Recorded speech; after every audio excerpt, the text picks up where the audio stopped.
Hello students, welcome to pharma study. आज हम diploma second year के लिए फार्मास्यूटिकल जूरिस्प्रूडेंस के एग्ज़ाम के रिगार्डिंग बात करेंगे। जूरिस्प्रूडेंस एक ऐसा सब्जेक्ट है जो बहुत ही इजी और इन्फॉर्मेटिव सब्जेक्ट है। इस इन्फॉर्मेटिव सब्जेक्ट में अपन जितने भी फार्मेसी के रिगार्डिंग लॉज हैं उन लॉ के बारे में अपन जानते हैं।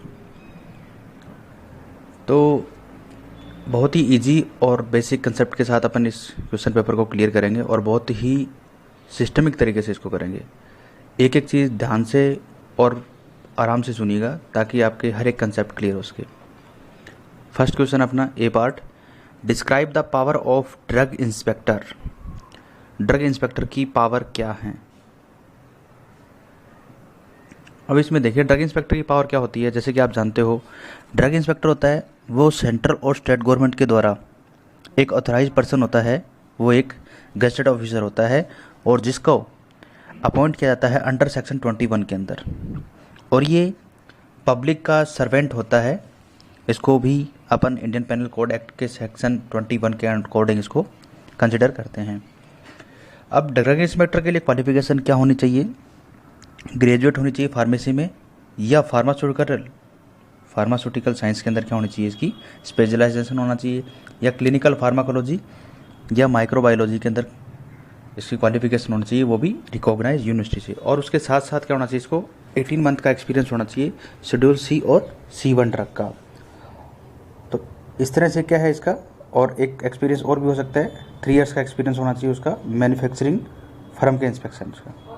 तो ये रहता है मेनली इसकी क्वालिफिकेशन में। अब अपना मेन क्वेश्चंस पे बात करते हैं, इसकी पावर क्या रहती है। पावर ये रहती है कि ड्रग इंस्पेक्टर है वो इंस्पेक्ट कर सकता है कहाँ, एक तो मैन्युफैक्चरिंग में और एक रिटेल शॉप पे, दोनों पे, होलसेल, रिटेल और मैन्युफैक्चरिंग तीनों जगह कहाँ भी रहता है वहाँ पे इसके इंस्पेक्ट कर सकता है। उसके बाद में क्या है, ये जहाँ भी जाएगा मैन्युफैक्चरिंग पे या रिटेलरिंग पे या होलसेलिंग पे, तो वहाँ से क्या है सैंपल को कलेक्ट करेगा according to drug and cosmetic act के रिगार्डिंग। उसके बाद में क्या है, ये सर्चिंग कर सकता है, जहाँ भी एंटर करेगा वहाँ पे क्या करेगा, सर्चिंग करेगा। उसको अगर ऑफेंसिव एक्टिविटीज़ कोई नज़र आती है तो उसके लिए क्या है, ये पूर्ण रूप से इसको राइट रहते हैं कि वो वहाँ पे सर्चिंग कर सकता है। उसके बाद में यही है एंटर द सर्च, क्या है एंटर कर सकता है और बिना किसी रोक टोक के वो क्या है अपना वर्क कर सकता है और वहाँ पे सर्चिंग फाइंड आउट कर सकता है। उसके बाद में क्या है, स्टॉप एंड सर्च, वहाँ पे अगर कोई काम वाम चल रहा है, अगर मैन्युफैक्चरिंग प्लांट के अंदर DI जाता है और वहाँ पे अगर कोई प्रोसेस चल रही है, मैन्युफैक्चरिंग हो रही है, तो उस काम को क्या स्टॉप करवा करके और वहाँ पे सर्चिंग आउट कर सकता है। गिव ऑर्डर, ऑर्डर दे सकता है वहाँ पे किसी भी, उस अकॉर्डिंग टू उसके इंस्पेक्शन के रिगार्डिंग होना चाहिए, ऑर्डर देगा और ऑर्डर के दौरान उसको फॉलो करवा सकता है, ये इसका राइट रख सकता है। उसके बाद में है एग्जामिन, वो प्रॉपरली हर एक चीज़ को सिस्टमिक तरीके से वहाँ पे है एग्जामिन कर सकता है, तो अगर उसको कुछ भी एक्सपेंसिव लगता है। उसके बाद में एक्सरसाइज, वहाँ पे क्या है जो भी जाएगा अपने साथ कुछ ना कुछ कैरी लेके जाता है, जैसे उसकी एक्सरसाइज कर सकता है, डिसइंटीग्रेशन का, डिजोल्यूशन का, किसी भी तरह की activities according to drug qualities. अगर उसको कुछ उसके अंदर अडल्टेंट या सुपूरिश टाइप की एक्टिविटी दिखती है, उसके अंदर कुछ ना कुछ अप स्टैंडर्ड दिखता है, उसके अंदर अप टू मार्क नहीं दिखता उसकी स्टैंडर्ड क्वालिटी में, तो क्या कर सकता है वह, वो उसको भी इनरोल कर सकता है, ये भी उसके पास पावर रहती है। उसके बाद में मेन आता है, अब अगर अपन बात करें तो फार्मेसी प्रोफेशन के रिगार्डिंग उसकी क्वालिफिकेशन B फार्मा होनी चाहिए, 18 मंथ का एक्सपीरियंस होना चाहिए और शेड्यूल C और C1 के अंदर 18 मंथ का एक्सपीरियंस होना चाहिए। अभी अपन ने बात की, इसको इंडियन सेक्शन पेनल कोड 21 के अकॉर्डिंग इसको क्या है अपॉइंट किया जाता है, ये पब्लिक सर्वेंट होता है गवर्नमेंट का, ठीक है। उसके बाद में क्या है, जब ये ड्रग इंस्पेक्टर इंस्पेक्शन के लिए जाता है तो क्या है, इसको ड्रग सेक्शन 22 के act, drug and cosmetic act के अकॉर्डिंग इसको वर्क करना पड़ता है। उस टाइम क्या कर सकता है, ये अपने साथ सैंपल को कैरी कर सकता है। अगर रिटेल शॉप पे जाता है तो 4 आइडेंटिकल सैंपल कैरी करेगा वहाँ से, और उनको पेड जो सैंपल उसने कलेक्ट किए वहाँ से उनका या तो उनको क्या करेगा चेक देगा या उनको कैश के हिसाब से उनको पेमेंट करेगा। उसके बाद में क्या आता है, अगर वो मैन्युफैक्चरिंग प्लांट पे जाता है तो वहाँ से क्या करेगा, 3 आइडेंटिकल सैंपल क्या करेगा वहाँ से कलेक्ट करेगा और इंस्पेक्शन के लिए उनको भेजेगा।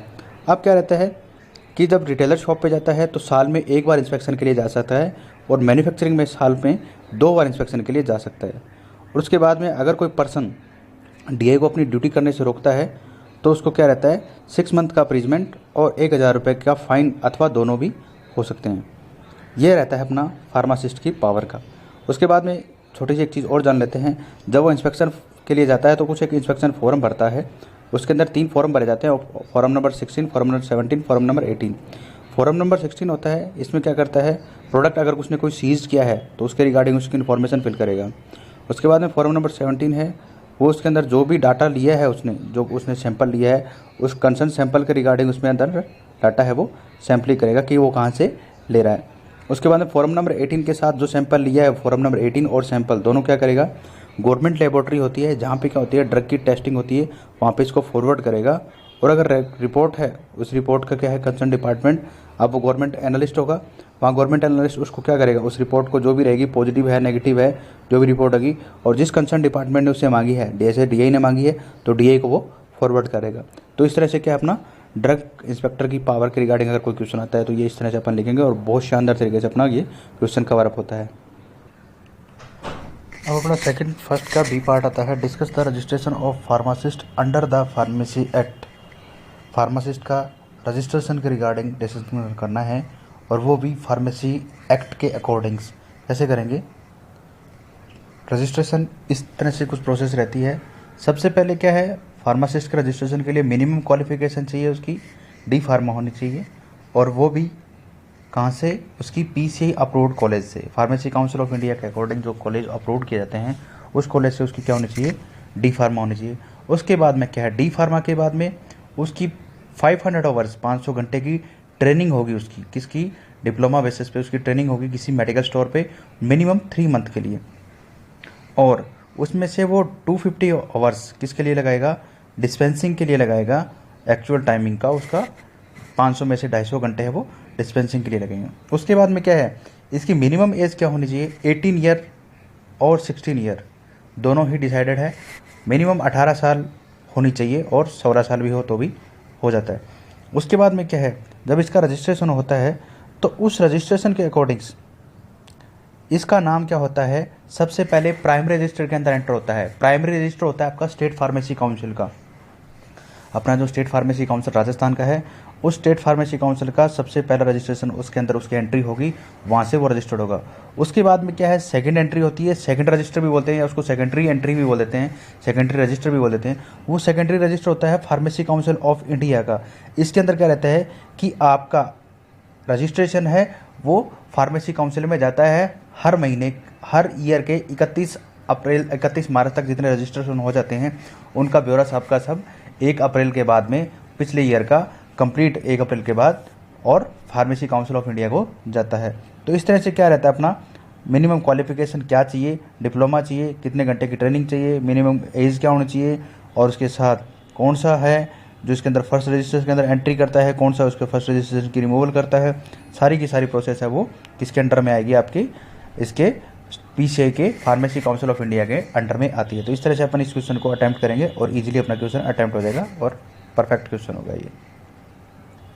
अब अगर आप इस क्वेश्चन में थोड़ा बहुत और ऐड करना चाहिए फार्मासिस्ट में, तो आप ऐड कर सकते हो कि जैसे फार्मासिस्ट का क्या काम होता है, ड्रग की कंपाउंडिंग करना, ड्रग की डिस्पेंसिंग करना, ड्रग की मैन्युफैक्चरिंग करना, ये किसका काम होता है, नीचे जॉब प्रोफाइल या जॉब वर्क का लिख के कर सकते हो आप इसको, ठीक है। उसके बाद में क्या है, फार्मासिस्ट का और क्या होता है काम, फार्मासिस्ट का काम होता है पेशेंट के साथ कंप्लाइज करना, पेशेंट को ड्रग के रिगार्डिंग उसको सेटिस्फैक्ट्री रिस्पॉन्स देना।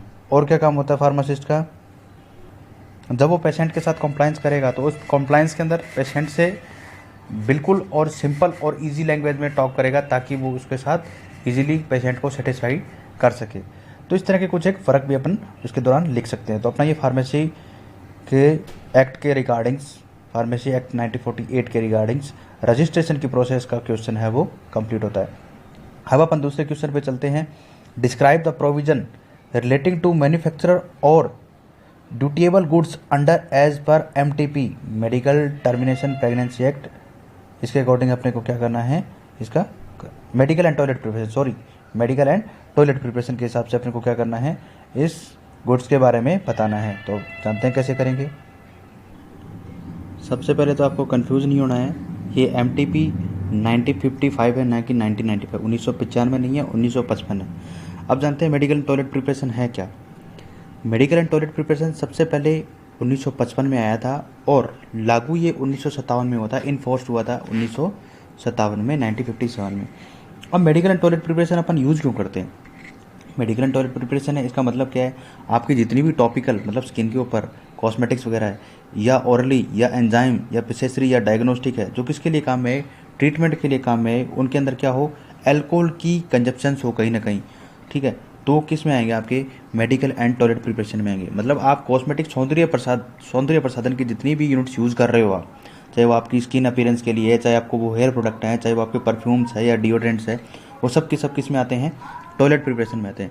लेकिन मेडिकल प्रिपरेशन में कौन सी है अपनी, जो स्किन को ट्रीट करे, आपको डायग्नोस करे या उसको क्या करे, डायग्नोस करे, प्रिवेंट करे या ट्रीट करे, इस तरह के सब्सटेंस अपने मेडिकल प्रिपरेशन में आएंगे। और टॉयलेट प्रिपरेशन जो स्किन के अपीयरेंस के लिए, हेयर प्रोडक्ट के लिए, परफ्यूम के लिए, डिओड्रेंट के लिए यूज़ किए जाए, ये टॉयलेट प्रिपरेशन में है। तो ये दोनों कंबाइंड प्रोडक्ट जब बनते हैं या दोनों को अलग अलग जब, तो इसके लिए क्या बेस क्या यूज़ किया जाता है, एल्कोहल बेस यूज़ किया जाता है। तो उस एल्कोहल बेस के लिए क्या करते हैं अपन, जब ये एल्कोहल बेस अपना यूज़ होता है तो उस एल्कोहल बेस में दो टाइप की एक्टिविटी होती है। वो कौन सी, एक तो होती है बॉन्डेड फैक्ट्री, एक होती है नॉन बॉन्डेड फैक्ट्री। जब यहाँ जिनकी प्रिपरेशन होती है वो दो कंडीशन में होगी, एक तो क्या होगी, जिसका लाइसेंस है वो क्या है, मतलब गवर्नमेंट के द्वारा अथोराइज्ड है, और एक जिसका लाइसेंस गवर्नमेंट के द्वारा अथोराइज्ड नहीं है, मतलब वो प्राइवेट है, उसकी फ़ीस भर करके या उसका जो भी फीस क्राइटेरिया होता है उसको फिल करके और वो अपनी रेगुलेट करते हैं। तो अपन इसमें देखेंगे कि एक्साइज ड्यूटी के दौरान इस पर एक्साइज ड्यूटी लगेगी, और एक्साइज ड्यूटी टू टाइप्स की होती है, इथेनॉल प्रिपरेशन के लिए, या कैनाबीज कोकेन हो रहा है, कैनाबीज की प्रिपरेशन हो रही है, कोकेन की प्रिपरेशन हो रही है, या कोई नार्कोटिक सब्सटेंस है उसकी प्रिपरेशन हो रही है।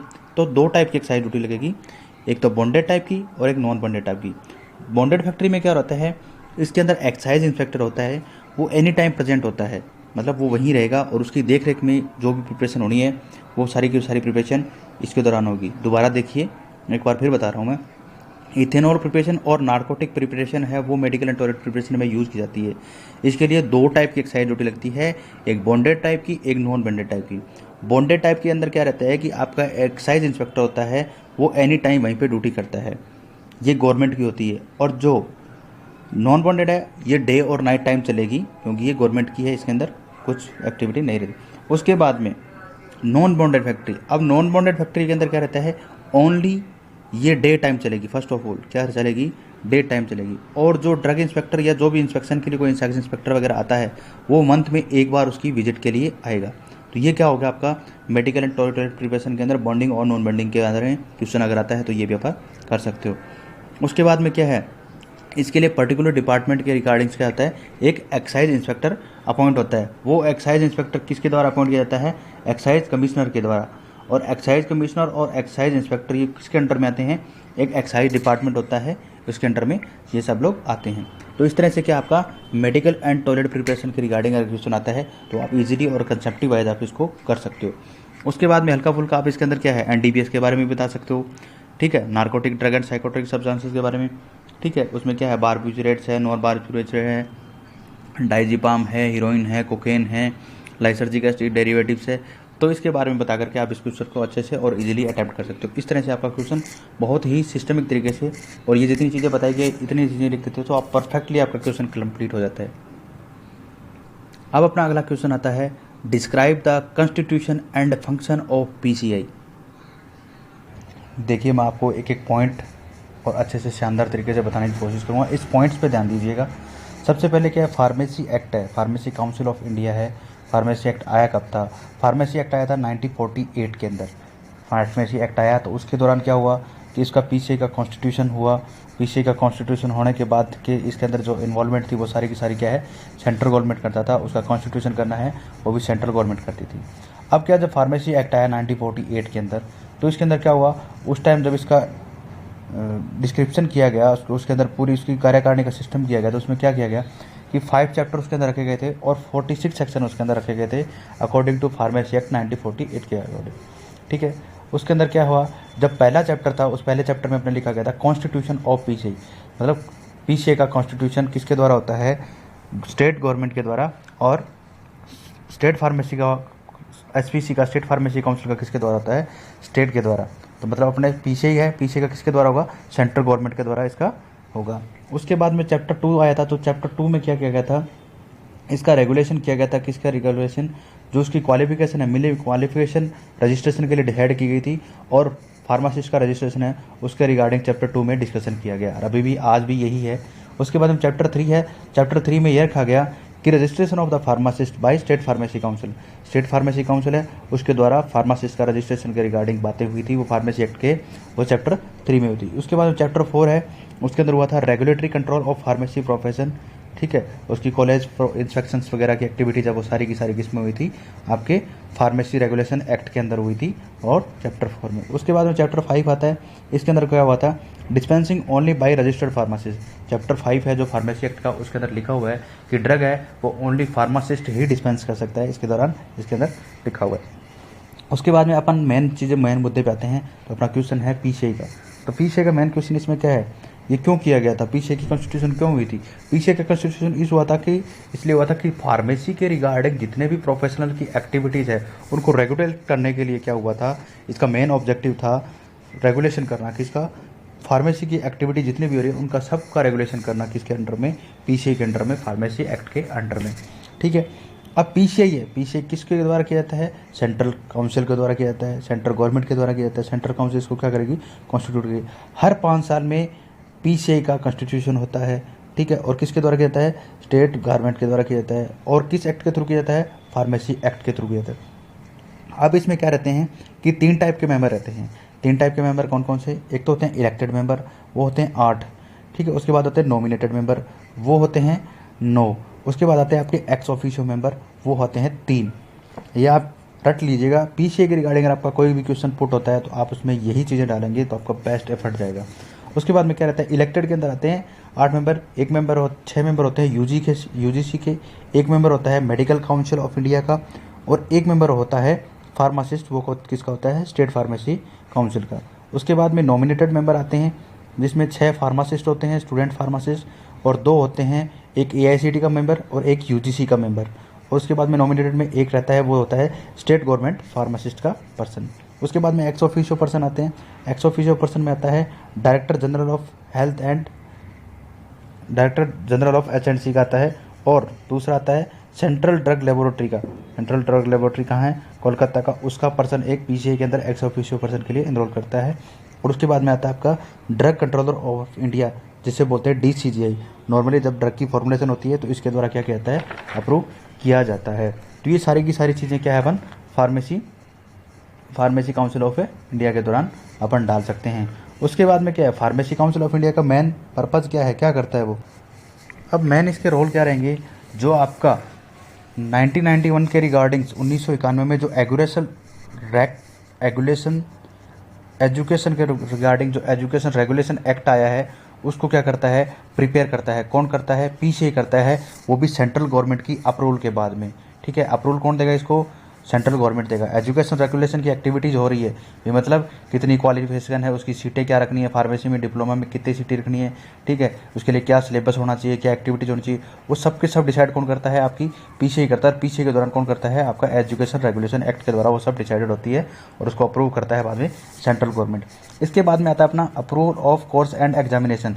अब क्या है? जो आपका फार्मेसी कोर्स है उसको क्या है? अप्रूवल मिलेगी, कोर्स की अप्रूवल मिलेगी 12A के अंदर, और उसकी एग्जामिनेशन की एक्टिविटी होगी वो 12(2) में होगी अकॉर्डिंग टू पीसीआई। उसके बाद में क्या है? Withdrawal of approval by 3 month notice. अगर किसी कॉलेज की अप्रूवल है वो विड्रॉल करनी है तो उसको 3 महीने पहले या तो नोटिस देना पड़ेगा या 3 महीने पहले उसको नोटिस दे दिया जाएगा। दोनों ही एक्टिविटीज़ में ऐसा ही रहता है। उसके बाद में क्या है? अब ये रजिस्टर है, इसको रजिस्टर को मेंटेन कौन करता है? इस रजिस्टर को मेंटेन करता है सेंट्रल गवर्नमेंट, और अकॉर्डिंग टू 1976 के बाद में ये रजिस्टर है वो मेंटेन होने लगा है सेंट्रल गवर्नमेंट के द्वारा। उसके बाद में क्या है? एजुकेशन रेगुलेशन में क्या है? आपकी डी फार्मा मिनिमम क्वालिफिकेशन रखी गई है। उस डी फार्मा की मिनिमम क्वालिफिकेशन के अंदर क्या रखा गया है कि पर पर्सन जो भी रजिस्टर्ड फार्मासिस्ट बनना चाहता है उसको डिप्लोमा करना पड़ेगा, वो भी एक पीसीआई रिकॉग्नाइज इंस्टीट्यूट से। और उसके बाद में क्या? उसको 500 घंटे की ट्रेनिंग करनी पड़ेगी, और जिसमें से 250 घंटे की ट्रेनिंग 250 हॉर्स की ट्रेनिंग है वो शेड्यूल H1 की होनी चाहिए, डिस्पेंसिंग ड्रग की होनी चाहिए। ठीक है, और मिनिमम उसका क्राइटेरिया क्या है? 3 मंथ तक रहता है। तो ये क्या है? इसके कुछ एक रोल्स हैं। तो इस तरह से आपका क्वेश्चन कंप्लीट होता है। अब अपना अगला क्वेश्चन है, discuss the advertisement may be exempted from the provision of Drug and Magic Remedies Act 1954। 1954 के अकॉर्डिंग एडवर्टाइजमेंट एग्जम्प्टेड है, क्यों है, मैजिक एंड रेमेडीज के उसके प्रोविजंस के बारे में बताना अपने को। तो जानते हैं, सबसे पहले drug and magic remedies act है, जो उसका मेन ऑब्जेक्टिव क्या है, मेन ऑब्जेक्टिव है मतलब जितने भी ऑब्जेक्शनल हैं, मतलब अकॉर्डिंग टू उसके एडवर्टाइजमेंट के, उस ऑब्जेक्शनल एडवर्टाइजमेंट के अकॉर्डिंग एक एक्ट बना है। ये इसका मेन ऑब्जेक्टिव है कि उनका एडवर्टाइजमेंट करना एक मना ही है, गलत है।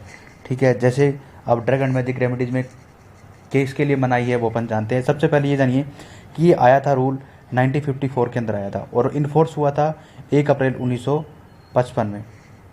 अब drug and magic remedies act में होता क्या है कि लोग क्या करते हैं कि जादू टोने के मतलब कवच से, मंत्र से, तबीज से या भस्म वगैरह से क्या करते हैं, लोगों को ट्रीट करने की इस तरह की एडवर्टाइजिंग करते हैं। तो ये क्या है, शेड्यूल जे के अकॉर्डिंग प्रोहिबिटेड है। शेड्यूल जे में क्या है, नॉन क्यूरेबल डिजीज़ काउंट होती है, जो क्या है प्रोहिबिटेड है। क्या है, किसी भी डिजीज़ को क्लेम करना कि हम ये डिजीज़ सही कर देंगे, ट्रीट कर देंगे, इस तरह की एक्टिविटी करना क्या है, शेड्यूल जे के दौरान ऑफेंसिव है। अपने आप में क्या है, ये एडवर्टाइजमेंट रिकॉर्डिंग के खिलाफ, ऑब्जेक्शनल एडवर्टाइजमेंट एक्ट के खिलाफ ये एक ऑफेंस है। ठीक है, तो इसमें क्या रहता है कि जैसे कोई बोले कि अस्थमा की पेशेंट्स है, उस अस्थमा के पेशेंट को हम ठीक कर देंगे, या हाइपरटेंशन का पेशेंट है, या डायबिटीज़ का पेशेंट है, या किसी बंदे को कैटरेक्ट हो गया, मोतियाबिंद हो गया, या क्या है कैंसर है, या ठीक है हाइट बढ़ाने वाली एक्टिविटीज़ है, ठीक है, या क्या है आपके जेंडर चेंज करने की एक्टिविटीज़ है। ठीक है, तो इस तरह की एक्टिविटीज़ और भी बहुत सी हैं, मतलब जो आपको नाम देना है, जैसे फेयरनेस क्रीम है, जेनेटियल डिसऑर्डर है, हर्निया है, अपेंडिक्स है, एंजाइना है, मेंस्ट्रुएशन इरेगुलर है, या सेक्सुअल पावर को इंक्रीज करने वाले। तो इस तरह की ड्रग्स है, उनका एडवर्टाइजमेंट करना और उनको बोले कि हम क्या है इनको जादू टोने से या क्या है मंत्र वगैरह से इसको अपन ट्रीट कर देंगे, तो इस तरह की एक्टिविटी करना ऑब्जेक्शनल रूल के खिलाफ है। ये अपने आप में क्या है, एक एडवर्टाइजमेंट की ऑब्जेक्शनल है। ठीक है ना। अब इसके अंदर मेनली ये ड्रग आ गई ऑब्जेक्शनल के अकॉर्डिंग। अब इसमें आगे और देखते हैं कि इसमें क्या क्या है और क्या होता है। जैसे उसका सर्कुलर वगैरह है, ठीक है, सर्कुलर वगैरह है एडवर्टाइजमेंट के दौरान, जैसे उसकी स्मोक करना, नोटिस निकालना, रैपर निकालना, ठीक है, स्मोक फ्लेम लगा करके या किसी ट्रांसमिटिंग लाइट के करना, ये सब क्या है अपने आप में ऑफेंसिव है। इस तरह की एक्टिविटीज़ नहीं कर सकते हो। अब प्रोहिबिटेड एडवर्टाइजमेंट के अंदर क्या आता है, नॉर्मली एडवर्टाइजमेंट नॉट अलाउ, अगर कोई ड्रग है या ड्रग या डिसऑर्डर को आप क्या है ट्रीट करने का कोई क्लेम करते हो, तो इस तरह की एक्टिविटीज़ है। और शेड्यूल जे और ड्रग एंड कॉस्मेटिक एक्ट के वॉयलेंस करती है, उस एक्ट को वॉयलेट करती है, तो ये गलत है तरीका। उसके बाद में क्या है, एडवर्टाइजमेंट कर सकते हो आप, किस तरह के कर सकते हो, जैसे आपने नोटिस लगाया, सर्कुलर लगाया, रैपर वगैरह है, स्मोक फ्लेम है, इस तरह की एक्टिविटीज़ कर सकते हो। लेकिन आप इस तरह से ट्रीट करो कि हमें क्या है इस डिजीज़ को ही क्योर कर देंगे, तो इस तरह की एक्टिविटी आप नहीं कर सकते।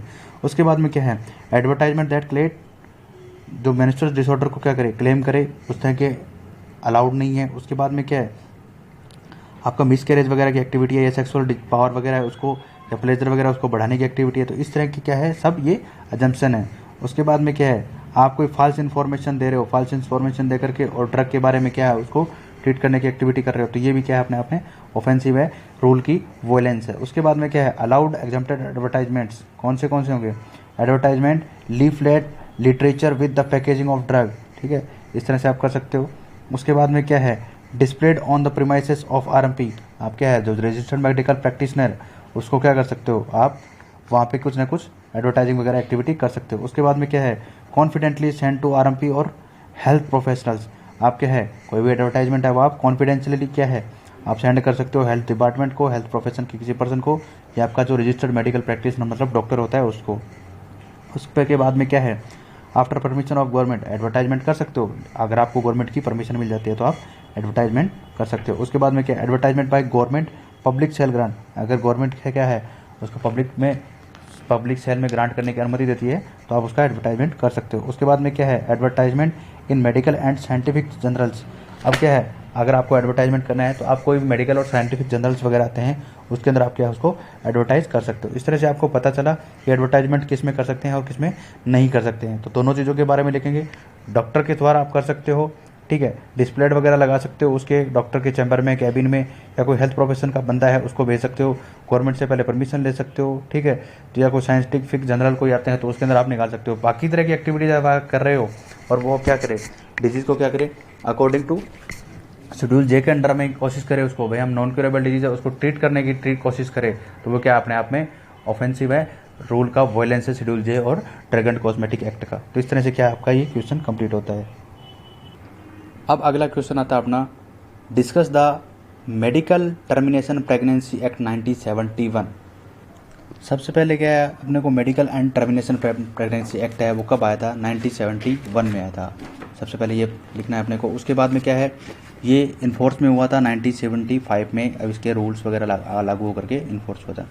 उसके बाद में क्या है, इन रूल्स का है पॉइंट्स बनाकर लिखेंगे। इन रूल का रेगुलेशन है किसके द्वारा किया जाता है, सेंट्रल गवर्नमेंट के द्वारा किया जाता है। उसके बाद में क्या है अपन लिखेंगे कि प्रेगनेंसी का ड्यूरेशन कितने टाइम का होता है, 14 वीक या 9 मंथ और 7 डेज होता है, 9 मंथ एंड 7 डेज। ठीक है। उसके बाद में क्या करते हैं, अब मैंने एमटीपी का अपने जो है क्या है ऑब्जेक्टिव उसके बारे में जानते हैं। एमटीपी में क्या करते हैं, मेडिकल टर्मिनेशन प्रेगनेंसी। ठीक है। टर्मिनेशन की प्रेगनेंसी के लिए जो रूल बने हुए हैं उसके बारे में अपन कैसे उसको डिस्कस करते हैं ये इसके अंदर देखेंगे। जैसे अगर आपकी प्रेगनेंसी 12 वीक की है तो उसके लिए क्या है आपको प्रेगनेंसी टर्मिनेट करवानी है। प्रेगनेंसी टर्मिनेट किसी एक ही आधी कंडीशन में हो सकती है, वो अपन आगे जानेंगे। जैसे या तो क्या होगा, फैमिली प्लानिंग है वो फेलियर हो चुकी है तो हो सकता है, या आपका फीटस है वो अब नॉर्मल है तो हो सकती है, या कोई प्रेगनेंसी के दौरान क्या है मदर को या उस चाइल्ड को दोनों में से किसी भी बच्चे को मतलब क्या है कोई है मतलब हैजार्डियस एक्टिविटी, या उसको लगे कि कोई ना कोई दिक्कत क्रिएट हो रही है उसकी हेल्थ के रिगार्डिंग, तो प्रेगनेंसी को क्या है टर्मिनेट करवा सकते हैं। या कोई एक्सीडेंटल कंडीशन हो जाए तो क्या हो सकता है, टर्मिनेशन हो सकता है। अदरवाइज क्या है उसका टर्मिनेशन नहीं होगा। और उसके लिए भी क्या है अपने को एक परमिशन ग्रांट करनी पड़ती है, वो भी उसके बारे में भी अपन जानेंगे। अब देखते हैं कि अगर 12 मंथ की प्रेगनेंसी है तो उसके दौरान क्या है एक रजिस्टर्ड मेडिकल प्रैक्टिस की रिक्वायर्ड रहती है। ठीक है। और अगर आपकी प्रेगनेंसी 12 से 20 वीक के बीच की है तो उसके लिए क्या है 2 रजिस्टर्ड मेडिकल प्रैक्टिशनर रिक्वायर्ड होंगे, जिसके अंडर में क्या होगा टर्मिनेशन किया जाएगा। अब क्या अगर 20 वीक से ज़्यादा की प्रेगनेंसी है तो अगर उसको टर्मिनेट करवाना है तो एमटीपी 1971 के अकॉर्डिंग क्या है टर्मिनेशन नहीं होगा। और अगर टर्मिनेशन की कंडीशन कुछ ज़्यादा ही ऐसी है कि उसके दौरान क्या है माता या बच्चे को या कोई और कंडीशन हो, उसको क्या है हैजार्डियस कोज होता है हेल्थ के प्रति, इस तरह से कोई मेंटल रिटार्डेशन वगैरह की एक्टिविटी अपने को उसके अंदर प्रोड्यूस मिलती है, तो अपन क्या करेंगे उसके लिए क्या है सीएमओ होता है जो डिस्ट्रिक्ट लेवल का होता है, उससे परमिशन लेनी पड़ती है। और उसकी परमिशन के बाद में क्या है उसको परमिशन ग्रांट की जाती है, और परमिशन ग्रांट होने के बाद में क्या है उसको टर्मिनेशन करवा सकते हैं। लेकिन उसका रिकॉर्ड वगैरह है उसको क्या करना पड़ता है मेंटेन करता पड़ता है, जो भी एक जिस पर्टिकुलर हॉस्पिटल के अंदर जो टर्मिनेशन हो रहा है आफ्टर 20 वीक के बाद का, और उस रिकॉर्ड को क्या करना पड़ता है कम से कम 5 साल तक उस रिकॉर्ड को मेंटेन करना पड़ता है। तो ये क्या है आपका एमटीपी है, medical and toilet preparation medical and termination pregnancy act 1971। Confuse नहीं होना है, 2 चीज़ें, एक तो है medical termination of pregnancy act, एक है मेडिकल एंड टॉयलेट प्रिपरेशन। दोनों में कतई कंफ्यूज नहीं होना है। टर्मिनेशन प्रेगनेंसी आपसे कंफर्म हो ही रहा है कि ये प्रेगनेंसी के रिगार्डिंग प्रेगनेंसी टर्मिनेशन के रिगार्डिंग है। मेडिकल एंड टॉयलेट प्रिपरेशन के रिगार्डिंग बात करें तो उसमें क्या था मेडिकल के अलग टर्म थी और टॉयलेट प्रिपरेशन की अलग टर्म थी। मेडिकल में क्या था कि अपन ड्रग और ट्रीटमेंट के लिए यूज़ कर रहे थे। टॉयलेट प्रिपरेशन में क्या थी कि ऐसी प्रिपरेशन जो क्या है कॉस्मेटिक के तौर पे यूज़ की जा रही थी, जैसे आपका परफ्यूम है, डिओडेंट है, क्रीम है, इस तरह की है। तो दोनों के दौरान क्या है अपने को नार्कोटिक सब्सटेंस और एथेनॉल की जरूरत पड़ती है, जो किसके अंडर में आती है एक्साइज ड्यूटी के अंडर में आती है। तो इस तरह से अपन उसके बारे में बॉन्डेड और नॉन बॉन्डेड लेबोरेटरी के बारे में जाना था। डे नाइट प्रोसेस चलती रहती है उसके अंदर। वहाँ क्या होता है जो एक्साइज इंस्पेक्टर होता है एनी टाइम रहता है, ड्यूटी है वो गवर्नमेंट की ऑलरेडी पेड होती है। ठीक है। नॉन बॉन्डेड में जाना था कि वो प्राइवेट होती है, वहाँ पे इंस्पेक्टर जाता है, मंथ में एक बार जाता है, ओनली डे टाइम में होती है, जब तक सन सेट ना हो तब तक ही रहती है। ठीक है। उसको क्या है ड्यूटी है वो एक्साइज ड्यूटी वो पेड करनी पड़ती है। तो इस तरह से एक्टिविटी अपन ने उसमें जानी थी। अब क्वेश्चन आगे चलते हैं। अब आगे का क्वेश्चन अपना discuss the objective offences and punishment of NDPS act 1985। NDPS act है उसको अगर अपन ऑफेंस करें उसके ऑब्जेक्टिव उनको वॉयलेंस करें तो क्या उसके लिए अपने को प्रिंसिपल होगी, क्या उसका ऑफेंसिव है, क्या उसका ऑब्जेक्टिव है, उसके बारे में अपन जानते हैं। तो सबसे पहले अपन देखते हैं ये एनडीपीएस एक्ट होता क्या है। Narcotic drug and psychotic substance act NDPS ये कब हुआ था 1985 के अंदर इसको फोर्स में लाया गया था, इसके रूल बने थे। सबसे पहले क्या है ओपीएम एक्ट के रिगार्डिंग जितनी भी ड्रग्स आती थी उनका रूल बना था 1857 में, और इन्फोर्स हुए थे, इनके अंदर चेंजेज हुआ था, बाद में कुछ मॉडिफिकेशन हुआ था 1878 में। और उसके बाद में डेंजरस एक्ट था एक 1913 के अंदर आया था। इन दोनों को मिलाकर के और एक अमेंडमेंट जारी हुआ था NDPS act 1985, narcotic drug and psychotic substances. ये क्या हुआ था, 16 सितंबर 1985 को ये पास हुआ था ये एक्ट। और उसके बाद में 14 नवंबर 1985 को क्या है, इन्फोर्स में आया था, इन्फोर्स में हुआ था, इसको लागू किया गया था। अब इसका मेन ऑब्जेक्टिव क्या था, prevent the miss use of habit forming drug.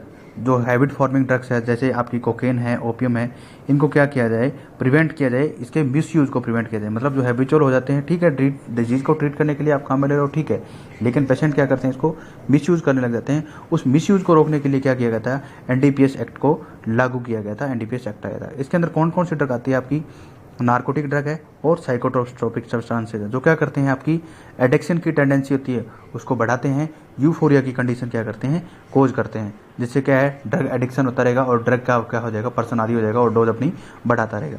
अब इस नार्कोटिक सब्सटेंस में कौन कौन सी ड्रग्स आती हैं, जैसे आपका कैनाबिस है, कैनाबिस जैसे हैम्प्स है, कैनाबिस कहाँ से ऑब्टेंड होता है अपने को, कैनाबिस सटाइवा, जो उसका गांजा है, चरस है, ठीक है, ये सारे सब्सटेंस जो क्या है फ्लोर फ्रूट्स और रेजिन से ऑब्टेंड होते हैं अपने को।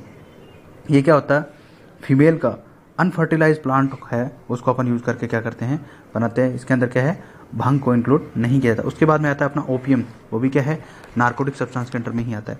ओपियम क्या है, ओपियम पॉपी 0.2% अगर कंसंट्रेशन से ज़्यादा हो, वो क्या होता है, ड्राइड लेटेक्स, उसका किसका, कोगुलेटेड लेटेक्स होता है, पेपावर सोमनीफेरम का, या ड्राइड लेटेक्स भी बोल सकते हो आप, इसको ऑब्टेंड किया जाता है पेपावर सोमनीफेरम से। और इसके अनराइप्ड फ्रूट है, उसको क्या करते हैं, कट करके उससे अपन क्या है, लेटेक्स निकालते हैं और उसको अपन यूज़ करते हैं। उसके बाद में आता है कोका लीफ। कोका लीफ है वो आपका एथ्रोजालाइन कोका है, इससे ऑब्टेंड होता है। और ये क्या करता है, 0.1% से ज़्यादा मोर देन कंसंट्रेशन होती है इसकी, ठीक है। और इसको क्या बोलते हैं अपन, कोकेन ऑफ बेंजाइल मिथाइल इकोगाइन भी बोला जाता है, ठीक है। इसको क्वालिटी को चेक करने के लिए क्या करते हैं अपन, इकोगाइन है, इकोगाइन जो है, जो बेंजाइल मिथाइल इकोगाइन है, इसकी कंसंट्रेशन चेक की जाती है, कितनी कंसंट्रेशन की कोकेन है उस लीफ से। उसके बाद में क्या है, आपके साइकोट्रोपिक सब्सटेंसेस आते हैं, ये तो नार्कोटिक की बात हुई। अब साइकोट्रोपिक सब्सटेंस में आता है आपका लाइसर्जिक एसिड डेरिवेटिव, LSD है, क्लोट्रेफेल्डिमाइड है, एम्फेटामिन है, डेक्सएम्फेटामाइन है। ये क्या करती है, आपको सिनस को स्टिमुलेट करती है। पेशेंट, कुछ एक स्टूडेंट्स क्या करते हैं, जब उनका स्टडी टाइम या एग्जामिनेशन टाइम होता है, उस टाइम क्या करते हैं, एम्फेटामाइन, डेक्सएम्फेटामाइन की टैबलेट है वो यूज़ करते हैं। उसके बाद में क्या है, आपका सिडेटिव है, हिप्नोटिक्स है, जैसे आपका सिडेटिव हिप्नोटिक्स में बेंजोडाइजिपिन्स वगैरह है, ठीक है, डायजिपाम्स है। और हिप्नोटिक में आपका देखें तो जैसे बारबिचुरेट्स वगैरह है, फिनोबार्बिटोन, मेफोबार्बिटोन, साइकोबार्बिटोन, पेंटोबार्बिटोन, हेक्सोबार्बिटोन, इस टाइप के ड्रग्स है। उसके बाद में क्या है, इस तरह से क्या अपन इसके बारे में जानते हैं कि NDPS और नार्कोटिक सब्सटेंस के बारे में। अब ये जो आपका NDPS है, NDPS किसके द्वारा कॉन्स्टिट्यूट किया जाता है, सेंट्रल गवर्नमेंट है उसके द्वारा इसको कॉन्स्टिट्यूट किया जाता है। और उसके अंदर क्या है, NDPS एक्ट के अंदर क्या है, एक कमेटी होती है, ठीक है। उस कमेटी के अंदर क्या है, 20 मेंबर के नियर अबाउट, उसके अंदर 20 या 20 से अधिक मेंबर, 20 मेंबर तक होते हैं इसके अंदर NDPS एक्टिविटी जो आपकी कमेटी होती है उसके अंदर। अभी क्या करते हैं, इसके अंदर भी अलग अलग डोज डिसाइडेड है आपकी, ठीक है। NDPS एक्ट में क्या होगा कि जितने भी सब्सटेंस है, उस सब्सटेंस के दौरान क्या है, एक कमेटी बनाई जाती है और उस कमेटी के अंदर क्या किया जाता है कि ये डिसाइड किया जाता है कि कौन से सब्सटेंस की कितनी क्वांटिटी है वो रख सकता है पर्सन अपने पर्सनली, मतलब उसके ट्रीटमेंट के लिए या उसकी क्वांटिटी के लिए डिसाइड की कि उसकी एक परफेक्ट क्वांटिटी। जैसे स्मॉल क्वांटिटी के अंदर देखें तो आपकी जैसे कोकेन है, तो कोकेन 125 ग्राम तक ही क्या है, डिजीज़ के लिए अपन उसको यूज़ कर सकते हैं। या जैसे आपकी हीरोइन है तो 250 mg तक ही इसको यूज़ कर सकते हैं, इतनी ही क्वांटिटी इसके लिए डिसाइडेड है, ठीक है। डाइस्टाइल मॉर्फिन है या ब्राउन शुगर है, ये आपकी मॉर्फिन है जैसे, तो 5 ग्राम है, चरस है आपकी 5 ग्राम, गांजा है तो आधा किलो से ऊपर क्या है, इसको 500 ग्राम से ऊपर नहीं रख सकते, नोट आधा किलो, 500 ग्राम, 500 ग्राम आपका आधा किलो होता है।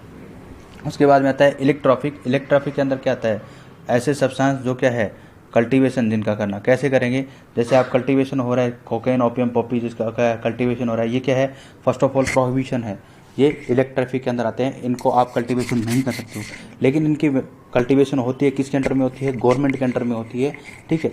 गवर्नमेंट इसके द्वारा क्या है, पर्टिकुलर उसके डिपार्टमेंट के हिसाब से उसके अंदर पर्सन को कंसर्न करती है और उन पर्सन को अपॉइंट करके क्या है, उसकी कल्टीवेशन वगैरह करवाती है।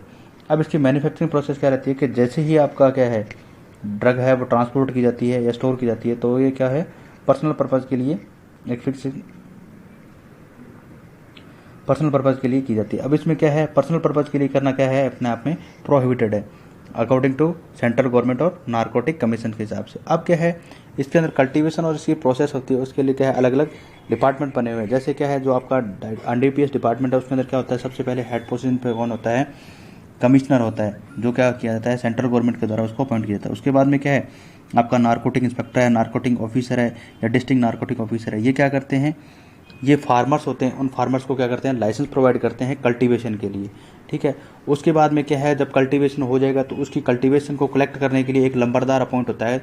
वो क्या करता है, अपने अंडर में 20% को क्या है, 20% को रखता है, और वो 20% क्या करेंगे, उसकी क्रॉपिंग करेंगे, और क्रॉपिंग करके, और वो भी क्या, एक इंस्पेक्टर के विजन में, जो आपका नारकोटिक इंस्पेक्टर होता है उसके विजन में क्या किया जाता है, उसको ग्रेडिंग करके और स्टाफ के द्वारा क्या कहता है, जो ओपीएम फैक्ट्री है उस ओपीएम फैक्ट्री में फॉरवर्ड कर दिया जाता है, भेज दिया जाता है ट्रांसपोर्ट के। अब ओपीएम फैक्ट्री है कहाँ पे, आपकी एक तो गाजीपुर में, एक नीमच में, ये दोनों ओपीएम फैक्ट्री है, और यहाँ पे इनको फॉरवर्ड कर दिया जाता है। उसके बाद में सेंट्रल गवर्नमेंट क्या करती है, सेंट्रल गवर्नमेंट का काम है कि वो NDPS एक्ट है उसके अंदर कुछ अमेंडमेंट भी कर सकती है, चेंज भी कर सकती है, ठीक है। अमेंडमेंट या चेंज करना एक ही बात होती है, अमेंडमेंट कर सकती है, और उसके कल्टीवेशन के रिगार्डिंग जितनी भी प्रीमाइसेस है उनको क्या करती है, सेंट्रल गवर्नमेंट फॉलो करवाती है, ठीक है। उसके बाद में क्या है, स्टेट गवर्नमेंट भी क्या है, इसके दौरान सेंट्रल गवर्नमेंट जब परमिशन देती है तो स्टेट में ईच जो स्टेट है जहाँ पे इनकी क्रॉपिंग होती है वहाँ भी इनका क्या है, नारकोटिक इंस्पेक्टर और लंबरदार के अंडर में इनकी क्रॉपिंग होती है under to supervision of central government committee, ठीक है। तो क्या कमेटी इनकी देखरेख करती है और उसका प्रोडक्शन करती रहती है और उसका कल्टीवेशन करती है। तो इस तरह से क्या आपकी NDPS एक्ट है वो कंप्लीट हुआ। अब आपका अगला क्वेश्चन आता है, discuss the salient feature of retail and wholesale distribution of drug. Wholesale distribution के अंदर क्या रहता है और रिटेल डिस्ट्रीब्यूशन में क्या रहता है, ये देखते हैं। होलसेल डिस्ट्रीब्यूशन में क्या रहता है कि जो भी मैन्युफैक्चरिंग हुई उस मैन्युफैक्चरिंग के बाद में क्या रहता है कि जो भी आपकी ड्रग्स वगैरह है उन ड्रग्स का क्या किया जाए, मैन्युफैक्चरर से ट्रांसपोर्टेशन के दौरान होलसेलर के पास आती है, और होलसेलर से क्या की जाती है, रिटेलर के पास पहुंचती है। तो उसके बीच की कड़ी कौन है, आपके जो भी एजेंट्स वगैरह है वो क्या करेंगे, मैन्युफैक्चरिंग से रिटेलर के बीच की कड़ी कौन प्ले करता है, होलसेलर करता है। तो होलसेलर के लिए क्या है कि वो सबसे पहले क्या है, उसकी लाइसेंस की परमिशन मिलती है उसको 20B के अंदर। सबसे पहली चीज़ आपने लिखनी है, होलसेलर है वो लाइसेंस की अगर उसको परमिशन चाहिए वो इशू होता है, किस में होता है, 20B में होता है। अब इशू होने के बाद में क्या है, उसको जो लाइसेंस मिला है वो लाइसेंस है वो एक प्रोमिनेंट जगह पे लगाए जहाँ पे क्या आने जाने वाले पर्सन को जो आएगा उसको दिख सके। अब क्या है, इस तरह की एक्टिविटी होने के बाद में क्या है, उसके जो भी ड्रग एंड कॉस्मेटिक एक्ट के जो प्रोविजंस हैं उनको क्या करेगा, वो फॉलो करेगा, और वो परचेज भी उसी को पर्सन से करेगा जो क्या है, एक ऑथराइज है और जो ड्रग एंड कॉस्मेटिक रूल को फॉलो कर रहा है, और सेल भी उनको करेगा जो सिस्टमिक तरीके से उनको फॉलो कर रहे हैं। उसके बाद में क्या है, अब जैसे क्या इंस्पेक्शन के लिए है, क्या कहाँ क्या है, कभी भी DI है वो इसके अंदर इनरोल कर सकता है, जो अथोराइज पर्सन होता है वो इसको आके चेक कर सकता है। उसके बाद में क्या बना, दो चीज़ें डिसाइडेड है इसके अंदर, कौन सी ड्रग को सेल कर सकता है होलसेलर और रिटेलर दोनों ही है। एक तो क्या है जिसके अंदर शेड्यूल C और C1 और X ड्रग हो, और दूसरा क्या अपना शेड्यूल C और C1 हो लेकिन X ना हो, इन तरह की ड्रग का क्या है वो ट्रांसपोर्टेशन या सेलिंग कर सकता है। अब इसके अंदर आता है कि अगर अब कोई पर्सन है, होलसेलर है, जैसे वो ट्रांसपोर्टेशन कर रहा है तो वो मोटर व्हीकल के दौरान करेगा, तो उस मोटर व्हीकल के लिए क्या है, उसको अलग से क्या है लाइसेंस की रिक्वायर्ड होगी, तो उसके दौरान ही वो कर सकता है, विदाउट लाइसेंस क्या है वो नहीं कर सकता। वो लाइसेंस किस फॉर्म के दौरान मिलता है, आपको 20BB में मिलेगा। उसके बाद में क्या है, उसके लिए अगर कोई चेंजेस वेंजेस होता है उस लाइसेंसधारी का, अगर वो आपका मोटर व्हीकल है उसका ओनर चेंज हो रहा है या आपके होलसेलिंग के अंदर कुछ चेंज हो रहा है, तो लाइसेंसिंग अथॉरिटी को क्या है इन्फॉर्म करेगा, ये उसकी होलसेलर की ड्यूटी बनती है। उसके बाद में क्या है, उसके बाद में शेड्यूल X है, तो शेड्यूल X के दौरान क्या है, जो लाइसेंसधारी है उसको क्या 20G के दौरान क्या किया जाता है, उसको लाइसेंस की परमिशन ग्रांट की जाती है और वो शेड्यूल X की ड्रग है वो सेल आउट कर सकता है। तो इस तरह से क्या अपन होलसेलर के बारे में जानते हैं। अब क्या है, आपने देखा कि ऐसे सब्सटेंस जो क्या है स्पेसिफाइड है शेड्यूल X के अंदर और स्पेसिफाइड नहीं है शेड्यूल X के अंदर और C और C1 के अंदर है, तो इसके लिए क्या करेंगे अपन, उसके लिए लाइसेंस अथॉरिटी है उसको 21B फॉर्म क्या करती है, उसको ग्रांट करती है, ठीक है, इसके अंदर इशूड होता है। उसके बाद में क्या है, उसको प्रोमिनेंट प्लेस पे क्या है अपने लाइसेंस को टैग करना पड़ेगा। उसके बाद में क्या, अगर वो स्टोर कर रहा है ड्रग का, अपन ये चीज़ जानेंगे, अगर कोई होलसेलर है वो ड्रग का स्टोर कर रहा है तो उस पर्टिकुलर स्टोरेज के लिए क्या है अपने को अलग से लाइसेंस की रिक्वायर्ड होगी। ऐसे नहीं है कि जो पुराना लाइसेंस है जैसे जिससे वो होलसेलिंग का काम कर रहा है उसी लाइसेंस से अपने को दिखा देगा कि मैंने स्टोर किया है, तो ऐसी कंडीशन नहीं होनी चाहिए। अगर वो स्टोर कर रहा है तो उसके लिए अलग से लाइसेंस को उसकी रिक्वायर्ड होगी, और वो भी क्या है लाइसेंसिंग अथॉरिटी जो उसको लाइसेंस परमिशन ग्रांट करती है उससे पहले उसको परमिशन लेनी पड़ेगी। दूसरी बात अपन ने जानी कि जो मोटर व्हीकल है उसके लिए क्या है अलग से लाइसेंस की रिक्वायर्ड होगी। ऐसे नहीं है कि वो करे कि ऐसे ही काम चलता रहे, ऐसा नहीं होगा, ऐसी चीज़ें नहीं होनी चाहिए। उसके लिए पर्टिकुलर 20B है उसके अंदर उसको लाइसेंस है वो लेगा। इस तरह से क्या अपन इसके अंदर लिखेंगे। अब जानते हैं अपन रिटेल के बारे में। अब रिटेल के अंदर क्या आता है कि रिटेल के अंदर दो टाइप से क्या है लाइसेंस है, लाइसेंस के द्वारा अपन इसको मिलता है। एक तो क्या जनरल लाइसेंस मिलता है, एक मिलता है रेस्ट्रिक्टेड लाइसेंस। जनरल लाइसेंस के अंदर तो क्या नॉर्मली क्या है शेड्यूल C और C1 की और X की ड्रग है वो सप्लाई कर रहा है। लेकिन रेस्ट्रिक्टेड में क्या रहता है कि कुछ एक मेडिकल सब्सटेंसेस ऐसे रहते हैं जो ड्रग ऐसी रहती है जिनके अंदर क्या है रजिस्टर्ड मेडिकल प्रैक्टिशनर है, जो RMP डॉक्टर होते हैं, डॉक्टर बोलते हैं RMP को, रजिस्टर्ड मेडिकल प्रैक्टिशनर है उसको, ठीक है। गांव वाले RMP नहीं होते, जो रजिस्टर्ड धारी जिसने MBBS किया होता है उसको रजिस्टर्ड मेडिकल प्रैक्टिशनर ही बोला जाता है। वो डॉक्टर क्या करेंगे, उनके पास जो अपने लिए मेडिसिन रखते हैं, जो पर्पज़ के लिए रखते हैं, जो पेशेंट को ट्रीट करने के लिए रखते हैं, ठीक है, वो सब ड्रग्स किस में आती है रेस्ट्रिक्टेड में आती है। या जो आपके NDPS एक्ट के दौरान जितनी भी मेडिसिन आई थी, ड्रग आई थी, वो सारी की सारी रेस्ट्रिक्टेड में आती है। तो नॉर्मल अगर आपको लाइसेंस ग्रांट हो जाए तो वो क्या है आपका जनरल सिस्टम से मिल गया, आपको वो जनरल लाइसेंस है। और अगर आपका रेस्ट्रिक्टेड के दौरान मिलता है तो वो क्या है रेस्ट्रिक्टेड लाइसेंस है, और जिसके अंदर क्या है जो आपका RMP डॉक्टर होगा वो अपने पास रखता है। इसके अंदर भी यही सेम कंडीशन होती है, क्या है वो अपना लाइसेंस है वो प्रोमिनेंट प्लेस पे लगाए, ठीक है, जहाँ पर क्या है आने जाने वाले बंदों को दिखे। उसके बाद में क्या अगर वो कोई चेंजेस कर रहा है तो वो क्या है लाइसेंसिंग अथॉरिटी को इन्फॉर्मेशन करेगा। उसके बाद में क्या है ड्रग को सिस्टमिक तरीके से क्या है उसका प्रोविजंस है वो ड्रग एंड कॉस्मेटिक एक्ट के दौरान क्या है उनको फॉलो करेगा। इस तरह की एक्टिविटीज़ हैं। अगर कोई लाइसेंसदारी चेंज होता है इसके लिए क्या है, अब जैसे देखो नॉर्मली जनरल में तो क्या है लाइसेंस का लाइसेंस क्या है ज़रूरत रहती है, लाइसेंस पर्सन की क्वालिफाइड पर्सन की ज़रूरत रहती है। लेकिन रेस्ट्रिक्टेड में क्या है कोई क्वालिफाइड पर्सन की ज़रूरत नहीं रहती है, क्योंकि डॉक्टर खुद ही एक क्वालिफाइड पर्सन होता है, ठीक है। तो इस तरह से क्या अपन इसके अंदर वेरिएशन करते हुए इनको अच्छे से कर सकते हैं। और कोई अगर चेंजेस होता है, जैसे आपका मोटर व्हीकल में चेंज हुआ था, या आपके लाइसेंस के ओनरशिप में कोई चेंज होता है, या आपके जो फार्मासिस्ट है या जो आपका क्वालिफाइड पर्सन है वो चेंज होता है, तो इसकी क्या है इंटीमेशन है वो लाइसेंसिंग अथॉरिटी को आप अपने टाइम टू टाइम फॉरवर्ड करते रहेंगे। अब अगला क्वेश्चन है आपका, discuss the procedure and formalities in obtaining licence under drug and cosmetic act 1940। Drug and cosmetic act 1940 के दौरान क्या आपको लाइसेंस चाहिए, तो उसके लिए क्या करना पड़ेगा। उसका मेन ऑब्जेक्टिव है, अगर आप कोई भी ड्रग है, ठीक है, आप ड्रग को इंपोर्ट कर रहे हो, मैन्युफैक्चर कर रहे हो, डिस्ट्रीब्यूट कर रहे हो, ठीक है, और वो भी क्या है ड्रग एंड कॉस्मेटिक एक्ट के अकॉर्डिंग, तो उसके लिए क्या आपको लाइसेंस की ज़रूरत रहेगी। वो लाइसेंस की ज़रूरत है वो आपकी फुलफिल कौन करता है, आपका जो सेंटर गवर्नमेंट का ऑफिस है दिल्ली के अंदर, वो करता है, उसकी लाइसेंस की इश्यूड करता है। आप उसके दौरान लाइसेंस है वो ग्रांट करती है। अब जैसे ही जो भी क्राइटेरिया होगा उस क्राइटेरिया को आप फुलफिल करके जो उसकी प्रमाइसिस है ड्रग एंड कॉस्मेटिक एक्ट की, वो आप उनको फॉरवर्ड करोगे, और उनका जो फीस स्ट्रक्चर है उस फीस स्ट्रक्चर के दौरान क्या करोगे आप उनको वो जो भी फीस है वो उनके अकाउंट में पे करोगे, या जो भी RTGS है या आपका ड्राफ्ट करवाना है वो सारी एक्टिविटीज़ करेंगे। और वो ड्राफ्ट की एक्टिविटीज़ होने के बाद में क्या है वहाँ का एक कंसर्न पर्सन जो भी होगा, जो ऑथराइज होगा, वो चीज़ें सब कुछ देखेगा कि ये इन्होंने डेकोरम वगैरह है जो मेंटेन प्रॉपर किया है कि नहीं किया है, और वो डेकोरम मेंटेन करने की एक्टिविटीज़ को देख करके उसके बाद में क्या करेगा वो आपको परमिशन ग्रांट कर देगा कि अब आप जिसके लिए भी अपन अप्लाई करते हैं, जैसे होम्योपैथी के लिए तो होम्योपैथी की, कॉस्मेटिक की है तो कॉस्मेटिक की, आयुर्वेदा है तो आयुर्वेदा की, इस तरह की अपने को परमिशन मिल जाती है और वहाँ पे मैन्युफैक्चरिंग का सिस्टम शुरू हो जाता है। ये प्रोसीजर कुछ रहता है। उसके बाद में क्या है आपका जो ड्रग एंड कॉस्मेटिक एक्ट है उसके अंदर क्या रहता है कि सबसे पहले इसके अंदर 5 चैप्टर बने हुए। पहले चैप्टर में क्या है आपका इंट्रोडक्शन और डेफिनेशंस है। उसके बाद में क्या है इसके अंदर अलग अलग बॉडीज़ बनी हुई है। चैप्टर सेकंड में drug technically advisory board DTAB, drug consultative committee DCC and central drug laboratory. उसके बाद में थर्ड है import of drug and cosmetics. Fourth में है मैन्युफैक्चरिंग सेल एंड डिस्ट्रीब्यूशन। और फिफ्थ में आपका प्रोविजन रिलेटिंग टू आयुर्वेदिक, सिद्धा एंड यूनानी। और फिफ्थ लास्ट में है, फिफ्थ के अंदर फोर्थ एयर, फिफ्थ में है आपका मिसलेनियस।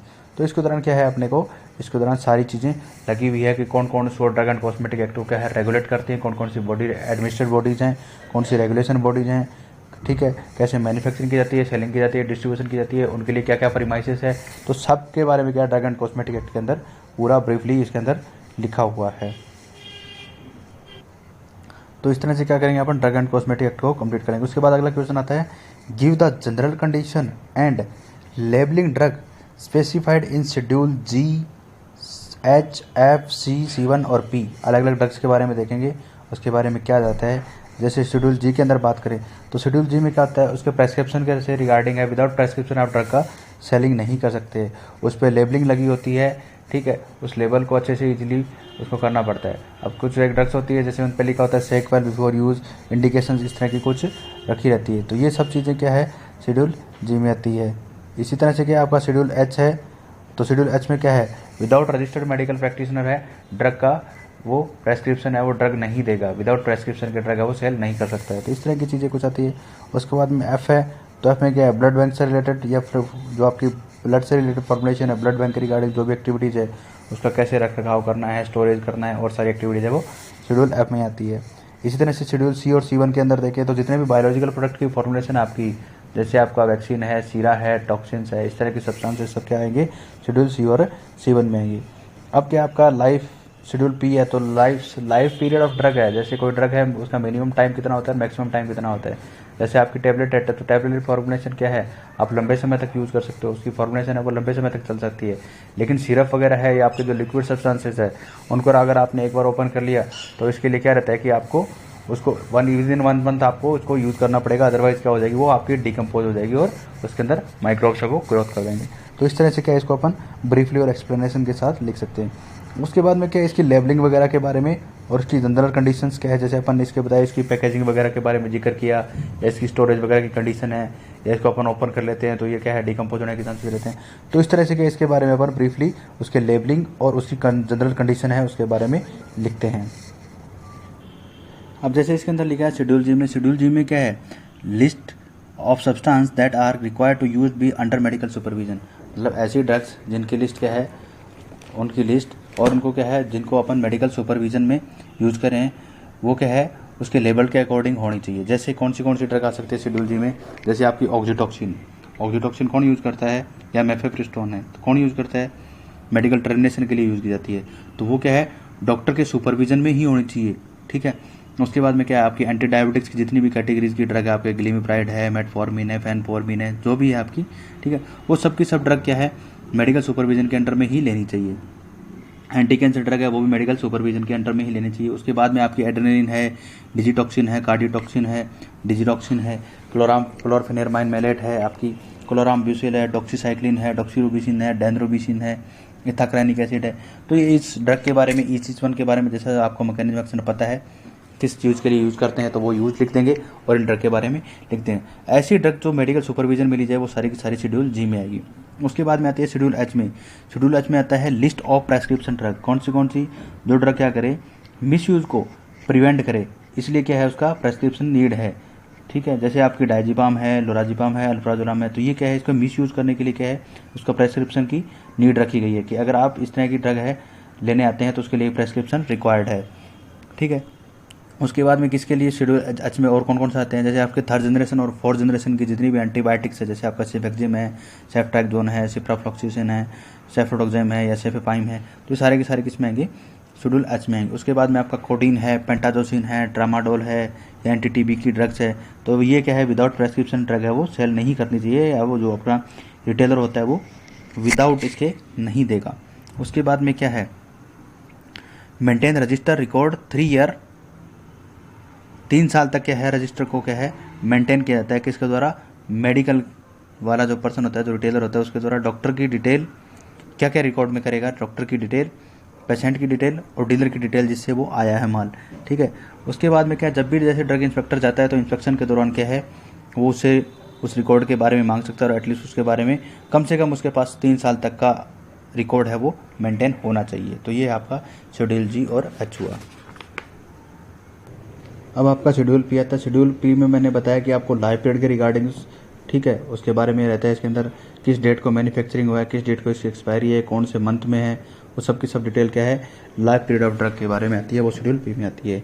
इसके अंदर क्या रहता है कि ड्रग की पोटेंसी क्या है, उसका पोटेंसी पीरियड क्या है, उसके बारे में अपन क्या करते हैं एग्जामिन करते हैं। उसकी कंडीशन ऑफ स्टोरेज क्या है उसके बारे में एग्जामिन करते हैं। तो इसके अंदर 3 कॉलम लिखे हुए हैं, जैसे कॉलम 1, 2, 3। इसके अंदर क्या डिफाइंड है कि पहले में तो उसका सीरियल नंबर के बारे में डिफाइंड है, ठीक है। उसके बाद में सेकंड है तो नेम ऑफ ड्रग लिस्टेड के बारे में डिफाइंड है, और तीसरे में क्या उसका पीरियड है उस पीरियड के अंदर कौन सी मंथ की उसकी मैन्युफैक्चरिंग और कुछ मंथ में उसकी एक्सपायरिंग है डेट, तो उसके बारे में लिखा रहता है। तो इस तरह से जो चौथे कॉलम है उसके अंदर क्या मेंशन रहता है, उसकी स्टोरेज कंडीशन के बारे में, किसकी ड्रग की स्टोरेज कंडीशन में।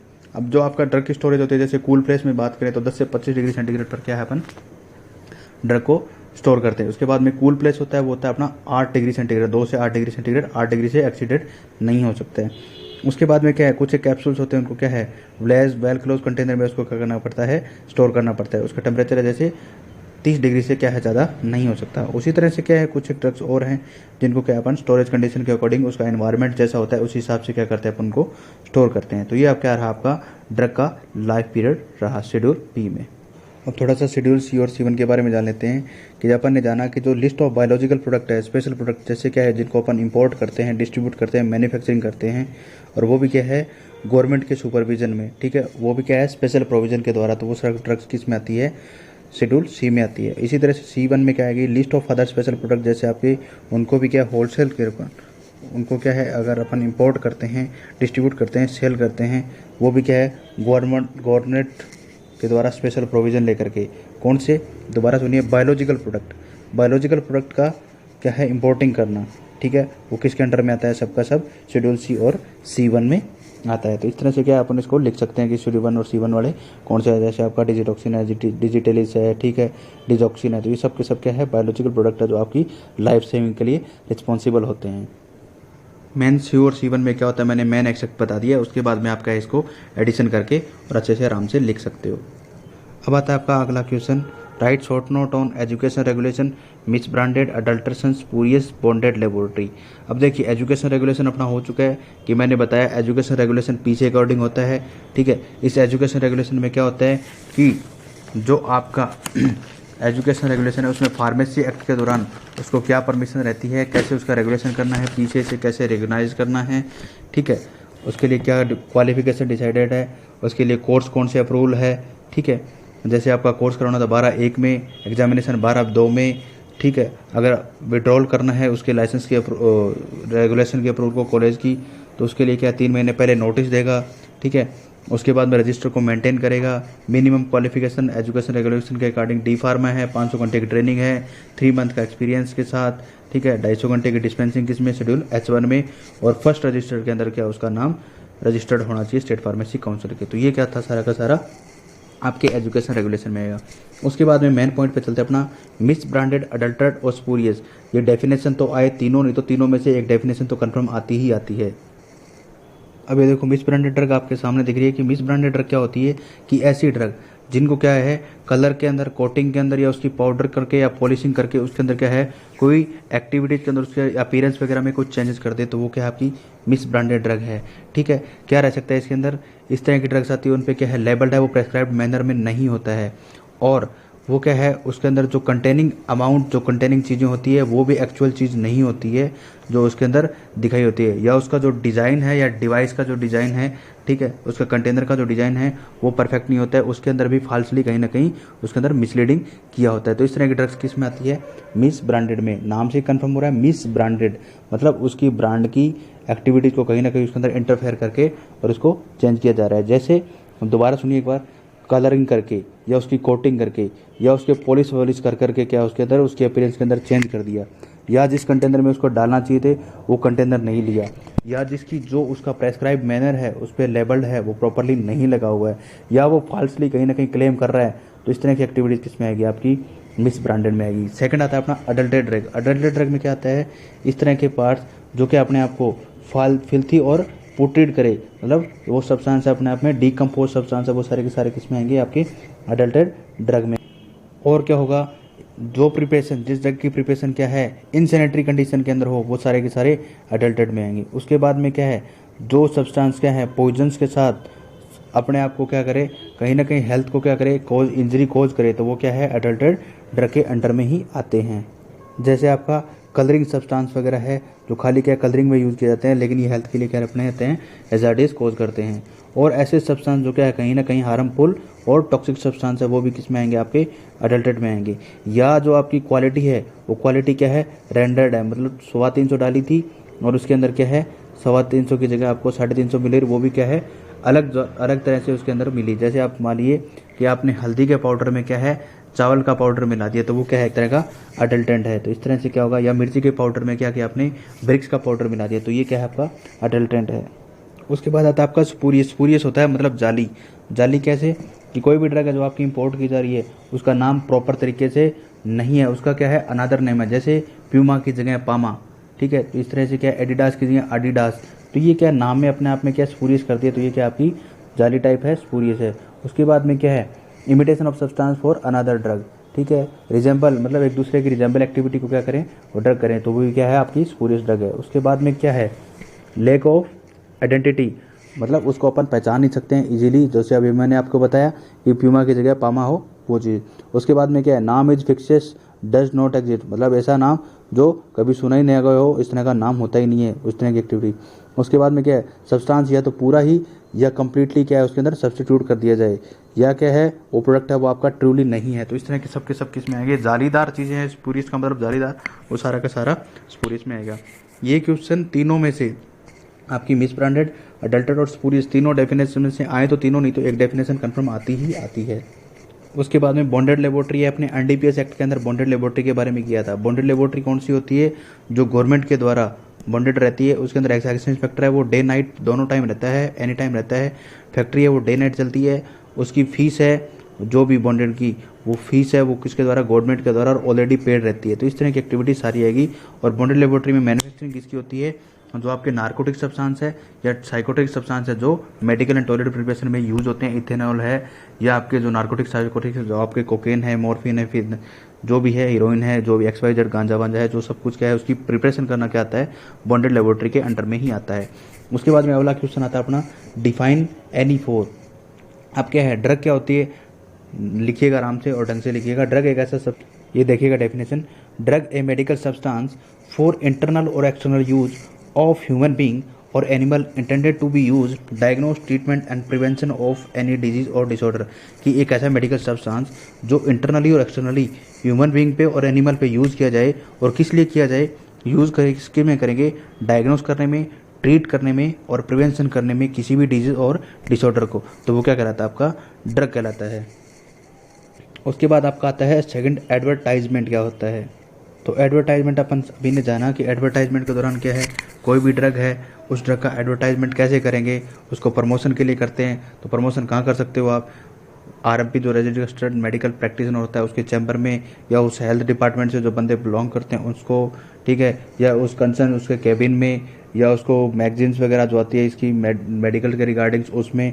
तो इस तरह से क्या अपन उसको एडवर्टाइज कर सकते हैं। लेकिन एडवर्टाइजमेंट क्यों नहीं, किसका नहीं कर सकते हैं, जो नॉन क्यूरेबल टाइप डिजीज़ करे, जिनको कोई डिजीज़ ट्रीट ही ना होने वाली और उनको अपन ट्रीट करने का दावा करें, तो उनका अपन एडवर्टाइजमेंट नहीं कर सकते।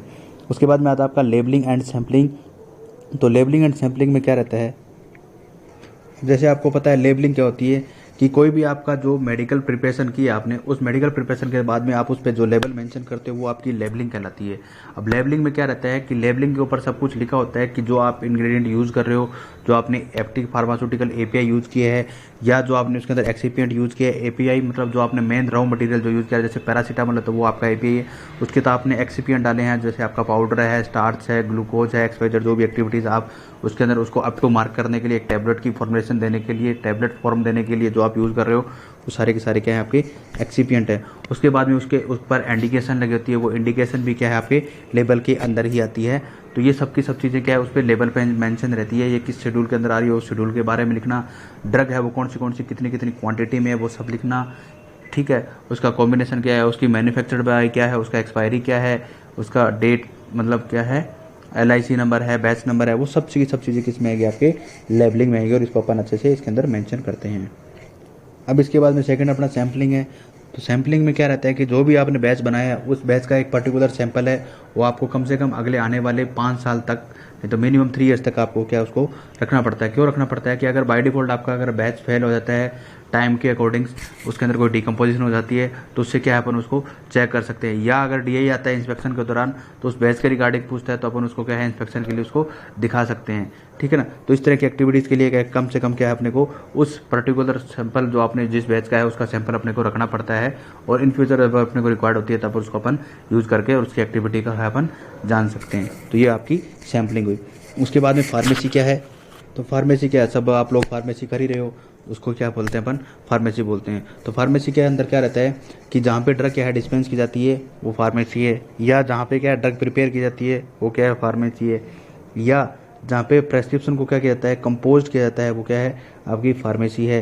Connected with word to word pharmacy, pharmacist मतलब इसके अंदर क्या है आपस में एक दूसरे से कनेक्टेड हैं, जैसे pharmacist, dispensing chemist, pharmaceutical chemist, ठीक है। और उसके बाद में क्या है जैसे साइन कैसे लेना है उसका सिंबल, जैसे आपका RX है या आपका रेड डिनोटेड X है जैसे मतलब, ठीक है, या उसकी कोई इंडिकेशन या उसका कोई इंप्रेशन, जैसे सस्पेंशन पे लिखा होता है सेक वेल बिफोर यूज। तो इस तरह की सारी एक्टिविटीज़ किस में आती है आपकी फार्मेसी में आती है। तो ये आपका फार्मेसी के रिगार्डिंग डेफिनेशन कंप्लीट होती है।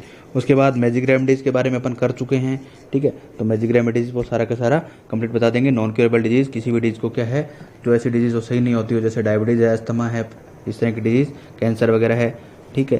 तो ये क्या है नॉन क्योरेबल डिजीज़ है, इनको अगर कोई ट्रीट करने का दावा करे तो वो सबकी सब किस में आती है मैजिक रेमेडीज़ में। जैसे आपकी त्वचा, बसमा, तबीज़ा, इस तरह की एक्टिविटीज़ करना क्या है मैजिक रेमेडीज़ के खिलाफ, मतलब उसकी एक है वोलेंस है जो मैजिक रेमेडीज़ के अंडर में आती है। उसके बाद आता है अपना स्टेट फार्मेसी काउंसिल।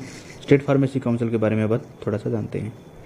अब स्टेट फार्मेसी काउंसिल क्या है, जैसे आपका सेंटर की जगह सेंटर फार्मेसी काउंसिल पीसीआई बोलते हैं, इसी तरह से हर स्टेट में क्या होता है एक स्टेट फार्मेसी काउंसिल होता है जो क्या करता है फार्मेसी के रिगार्डिंग जितनी भी एक्टिविटीज़ होती है उनका सुपरविजन करता है, और वो किसके अंडर में होती है सारी की सारी स्टेट गवर्नमेंट के अंदर में होती है, ठीक है। इसको क्या अपन अगर फार्मासिस्ट का रजिस्ट्रेशन हो रहा है तो फर्स्ट रजिस्टर की एंट्री किस में होती है आपके स्टेट फार्मेसी काउंसिल के रजिस्टर में होती है, जिसको अपन स्टेट फार्मेसी काउंसिल का फर्स्ट रजिस्टर बोलते हैं। तो इसके अंदर क्या है इसका कॉन्स्टिट्यूशन कैसे होता है 5 साल में, जैसे पीछे ही होता है उसी तरह से स्टेट फार्मेसी काउंसिल का होता है हर 5 साल में होता है। इसके अंदर क्या है उसके अंदर उसकी तरह ही इलेक्टेड, नॉमिनेटेड और एक्स ऑफिशियो पर्सन होते हैं। इसके अंदर इलेक्टेड में आते हैं तो इलेक्टेड के अंदर क्या रहता है कि आपके 6 रजिस्टर्ड फार्मासिस्ट रहते हैं, ठीक है, और एक पर्सन होता है जो इलेक्टेड डॉक्टर होता है। उसके बाद में क्या है आपके नॉमिनेटेड में आते हैं तो 5 स्टूडेंट होते हैं स्टेट गवर्नमेंट के द्वारा नॉमिनेटेड, वो भी फार्मेसी प्रोफेशंस के। उसके बाद में आता है इसका एक्स ऑफिशियो में। एक्स ऑफिशियो में क्या है आपका चीफ ऑब्जेक्टिव मेडिकल ऑफिसर होता है, CMHO मेडिकल ऑफिसर होता है जो हर स्टेट का होता है, ठीक है, जो MBBS दारी होता है, मेडिकल MO बोल सकते हो आप, मेडिकल ऑफिसर बोल सकते हो। उसके बाद में क्या है एक ऑफिस इंचार्ज होता है, officer in charge drug and cosmetic act का, और एक होता है आपका गवर्नमेंट एनालिस्ट पर स्टेट का, जो अपने जयपुर का अंदर है गवर्नमेंट एनालिस्ट, उसी तरह से क्या है हर एक स्टेट का एक गवर्नमेंट एनालिस्ट होता है। इस तरह से क्या टोटल 15 मेंबर होते हैं किसके अंदर स्टेट फार्मेसी काउंसिल में। रजिस्टर्ड की बात करें तो आपके रजिस्टर्ड 6 होते हैं, नॉमिनेटेड 7 होते हैं, और एक्स ऑफिशियो की बात करें तो आपके 3 पर्सन होते हैं। अब देखो मेन इनका रोल क्या होता है, जो रजिस्टर फर्स्ट रजिस्टर होता है उसको प्रिपेयर करना और मेंटेन करना किसका काम होता है स्टेट फार्मेसी काउंसिल का होता है। अब आपका जो रजिस्ट्रेशन है वो स्टेट फार्मेसी क्या करता है ट्रिब्यूनल करता है। ट्रिब्यूनल क्या होता है उसको रजिस्टर को बनाना और बना करके क्या है उसको प्रिपेयर करके और मेंटेन करके फार्मेसी काउंसिल को फॉरवर्ड करना। अब क्या है ये क्या है 31 दिसंबर तक जितना होता है उसको अपन क्या कर लेते हैं इसका मेंशन करके सारा कंप्लीट बायोडाटा जितना भी है वो सारा का सारा पीसीआई को फॉरवर्ड कर देते हैं, और वो पीसीआई क्या करती है अपने सेकंड रजिस्टर के अंदर क्या करेगी इसको मेंटेन करती है। इसको क्या बोलते हैं अपन ट्रेजर सेक्रेटरी भी बोलते हैं, ट्रेजर सेक्रेटरी भी बोलते हैं किसको स्टेट फार्मेसी काउंसिल के रजिस्ट्रेशन को। अब क्या रहता है कि जितना भी आपका रजिस्ट्रेशन की प्रोसेस हुई है उन सब रजिस्ट्रेशन की प्रोसेस को क्या है रजिस्टर जो first resistor state pharmacy council के द्वारा जो इनरोलमेंट हुई है वो सारी की सारी 1 अप्रैल के बाद में क्या है पीसीआई को फॉरवर्ड कर दी जाती है उसकी 5 कॉपी। तो ये क्या है आपका इस तरह से स्टेट फार्मेसी काउंसिल के बारे में कंप्लीट हुआ। और एक पॉइंट और भी रहता है, जैसे अगर किसी का पर्सन का नाम का रजिस्टर रिमूव करना है तो सबसे पहले क्या है नाम रिमूव होगा तो फर्स्ट रजिस्टर से होगा, उसके बाद में क्या होगा पीसीआई से होगा, क्योंकि वो डिटेल फॉरवर्ड कर देगा पीसीआई को, उसके बाद में पीसीआई से उसका नाम रिमूव कर दिया जाएगा। तो ये आपका कंप्लीट हुआ स्टेट फार्मेसी काउंसिल। और इससे पहले अपन ने पीसीआई के बारे में देखा था, फार्मेसी काउंसिल ऑफ इंडिया के बारे में भी देखा था। उसके बाद है ओपीएम, तो जस्ट अभी अपन ने ओपीएम किया था, नार्कोटिक एंड साइटोकोटिक सब्सटेंस के दौरान ओपीएम कैसे होता है, ड्राइड लेटेक्स वगैरह है, ठीक है, उसके फ्रूट को सुखा करके उस लेटेक्स से क्या करते हैं अपन उसका पेपावर सोमनीफेरम उसका ये मेन जो उसका। अब इसके बाद में अपन क्या करते हैं ओपीएम एक्ट हो गया अपना, ओपीएम होने के बाद में क्या है पेटेंट एक्ट करते हैं। पेटेंट एक्ट में क्या रहता है कि आपने कोई भी चीज़ है वो पेटेंट कैसे होती है, कैसे करवाई जाती है, तो उसके बारे में इसके अपन जानते हैं। तो पेटेंट एक्ट के अंदर मेनली क्या रहता है कि जैसे आपके कोई भी रिसर्च मॉलिक्यूल्स वगैरह है, नई ड्रग की जब फॉर्मुलेशन की जाती है तो उसके रिगार्डिंग में जो कंसर्न्स कंपनी होती है या कंसर्न पर्सन होता है वो क्या करता है, अपना पेटेंट करवाता है, ताकि उसका कोई कॉपीराइट करके उसको क्या है कॉपी करके और मार्केट के अंदर उसको डिस्पेंस ना कर सके, उसके द्वारा बेनिफिट ना उठा सके, क्योंकि वो उसका रिसर्च मॉलिक्यूल्स है, उसने उसके ऊपर क्या है मेहनत करी है, उसकी मेहनत है वो ऐसे ही चली जाएगी। तो उसके रिगार्डिंग में क्या रहता है कि वो अपना पेटेंट कराता है। तो पेटेंट एक्ट सबसे पहले क्या आया था, 1970 में आया था और उसका इन्फोर्स में हुआ था 1972 में। ठीक है, तो इसके दौरान क्या रहता है कि जो भी नई मैन्युफैक्चरिंग हो रही है, प्रोसेस की ड्रग की मैन्युफैक्चरिंग हो रही है, चाहे आपका वो रिसर्च मॉलिक्यूल्स है या उसकी प्रोसेस है या उसने कैसे उस प्रोसेस से क्या है वो प्रोडक्ट को मैन्युफैक्चरिंग किया था, या उसकी कोई मशीन्स है या उसका कोई कंपोजिशन है, उसको क्या है 20 साल तक उसको क्या है उसके ऊपर पेटेंट की परमिशन मिलती है और वो पेटेंट करवा सकता है। पेटेंट के लिए क्या है, इसका मेन हेड ऑफिस है वो सबसे पहले क्या है कोलकाता में रहता है इसका, और उसकी ब्रांचेज वगैरह जैसे आपकी न्यू दिल्ली है, मुंबई है, चेन्नई में इसकी ब्रांचेज है जहाँ से क्या है पेटेंट है उसके राइट्स है उसको मिलते हैं। ठीक है, लेकिन कुछ एक सब्सटेंस ऐसे हैं जिन पे क्या है पेटेंट एक्ट लागू नहीं होता, जैसे आपका ये लिथियम है, यूरेनियम है, रेडियम है, ग्रेफाइट्स है, इस तरह के कुछ एक सब्सटेंस है जिन पे पेटेंट एक्ट लागू नहीं होता है। उसके बाद में अगला क्वेश्चन आता है अपना, right a short note on first resistor. अभी अपन ने बात किया था फर्स्ट रजिस्टर किस पे है, स्टेट फार्मेसी काउंसिल पे है। तो स्टेट फार्मेसी काउंसिल में सारी की सारी बातें अपन लिख देंगे। स्टेट फार्मेसी काउंसिल के द्वारा फर्स्ट रजिस्टर को मेंटेन किया जाता है, जो फार्मासिस्ट और रजिस्ट्रेशन का नाम लिखा जाता है। उसके बाद में क्या है वो 31 अगस्त मार्च के बाद क्या करेगा वो 1 अप्रैल को 5 कॉपी है उस फार्मेसी काउंसिल ऑफ इंडिया को फॉरवर्ड कर देगा। उस फर्स्ट रजिस्टर के अंदर एनरोल होने के लिए क्या है उसकी रजिस्ट्रेशन रिक्वायर्ड है, डिप्लोमा रिक्वायर्ड है, 500 घंटे की ट्रेनिंग रिक्वायर्ड है। इस तरह की सारी एक्टिविटीज अपन इसके अंदर मेंशन कर देंगे। उसके बाद अगला क्वेश्चन आता है अपना, डिफाइन ड्रग एंड कॉस्मेटिक। अब देखिए ड्रग एंड कॉस्मेटिक्स वही जो बातें अपन ने पहले करी थी वही की सारी चीज़ें क्या आएगी ड्रग एंड कॉस्मेटिक एक्ट की आएगी। कि ड्रग एंड कॉस्मेटिक एक्ट में क्या किया था, उसका इंट्रोडक्शन के बारे में कौन सी चीज़ है, कैसा उसका क्या है, कौन सी चीज़ ड्रग एंड कॉस्मेटिक एक्ट में आती है। उसके बाद में क्या उसकी एडवाइजरी बोर्ड, जैसे कि आपकी DTA भी है, DCC है, सेंट्रल ड्रग लेबोरेटरी है। उसकी तरह चैप्टर 3 में क्या था आपका इम्पोर्ट था ड्रग एंड कॉस्मेटिक का। चैप्टर 4 में क्या था मैन्युफैक्चरिंग थी, सेल था, डिस्ट्रीब्यूशन था। चैप्टर 4A में क्या था प्रोविजन रिलेटिंग थी आयुर्वेदिक सीधा और यूनानी से। उसके बाद में चैप्टर 5 में क्या है मिसलेनियस था। तो इस तरह की सारी एक्टिविटीज़ क्या है अपन ने ड्रग एंड कॉस्मेटिक में कैसे सेल करनी है, कैसे मैन्युफैक्चरिंग, कैसे डिस्ट्रीब्यूशन करना है, तो अपन इसके बारे में जितना लिख सकते हैं वो अपन लिख देंगे। उसके बाद अगला क्वेश्चन आता है अपना, discuss the DPCO formula in detail. ये परफेक्ट क्वेश्चन है, ये 101% क्वेश्चन आता है आपके एग्जाम में। देखते हैं कैसे होगा। अब ये DPCO क्या है, DPCO है ड्रग प्राइस कंट्रोल ऑर्डर। ये कब आया था 1995 में आया था ड्रग प्राइस कंट्रोल ऑर्डर। इसके अंदर क्या रहता है कि जो आपकी इसेंशियल कमोडिटीज़ की जो ड्रग्स है, इसेंशियल कमोडिटीज़ एक्ट है, उसको ही क्या है उसके अंदर रिवोल्यूशन करके उसके अंदर थोड़ा सा रिफाइन करके मॉडिफिकेशन करके और अपने DPCO के लिए आया था। अब DPCO में क्या रहता है कि ड्रग का प्राइस का कंट्रोल, ड्रग का प्राइस है उसको क्या किया जाता है कंट्रोल किया जाता है, उसको एक लिमिट के अंदर किया जाता है। कैसे, जैसे एक कोई कंपनी है उसकी पैरासीटामोल 2 रुपये की आ रही है, एक किसी कंपनी की पैरासीटामोल 50 पैसे की आ रही है, किसी की 1 रुपये की आ रही है, किसी की 1.5 रुपये की आ रही है।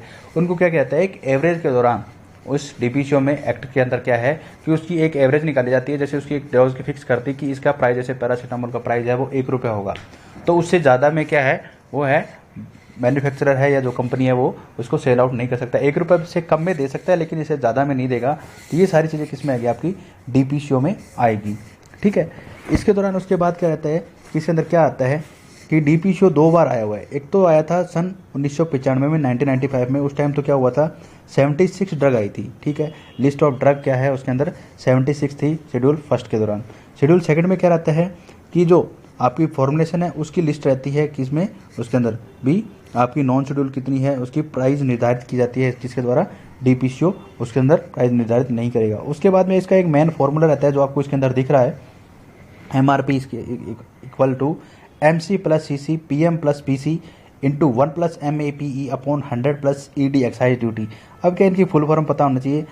MC मतलब मटेरियल कॉस्ट इसकी क्या है, उसके बाद में क्या है CC मतलब कन्वर्जन कॉस्ट क्या है उसकी, उसके बाद में पैकेजिंग मटेरियल कॉस्ट कितनी है उसकी, और उसके बाद में उसके ऊपर पैकेजिंग चार्ज कितना लगा, इन सबको ऐड करके into 1 + MAPE maximum allowable post manufacturing expenses, उस पर उसका ऊपर कितना एक्सपेंसेस लगा है अपॉन में 100 + एक्साइज ड्यूटी उस पर कितनी लगी है, इन सब को क्या करेंगे अपन MRP के द्वारा उसका डिटर्मिनेशन कर लेते हैं और अपने को पता चल जाता है कि उसका ड्रग का क्या है एक्चुअल प्राइस क्या होना चाहिए। तो ये क्या है DPCO से करते हैं। उसके बाद में क्या है DPCO के अंदर रिवोल्यूशन थोड़ा सा मॉडिफिकेशन हुआ और वो हुआ 2013 में, 2013 में हुआ। उसके अंदर क्या रहता है कि जो आपकी नेशनल लिस्ट है उसकी इसेंशियल मेडिसिन की, उसके अंदर ड्रग कितनी आ गई अब 648 आ गई। और अब क्या हुआ DPCO क्या है उसके अंदर फॉर्मूले में थोड़ा चेंज भी होगा, क्या रहा PC is equal to PS +1 + M/100।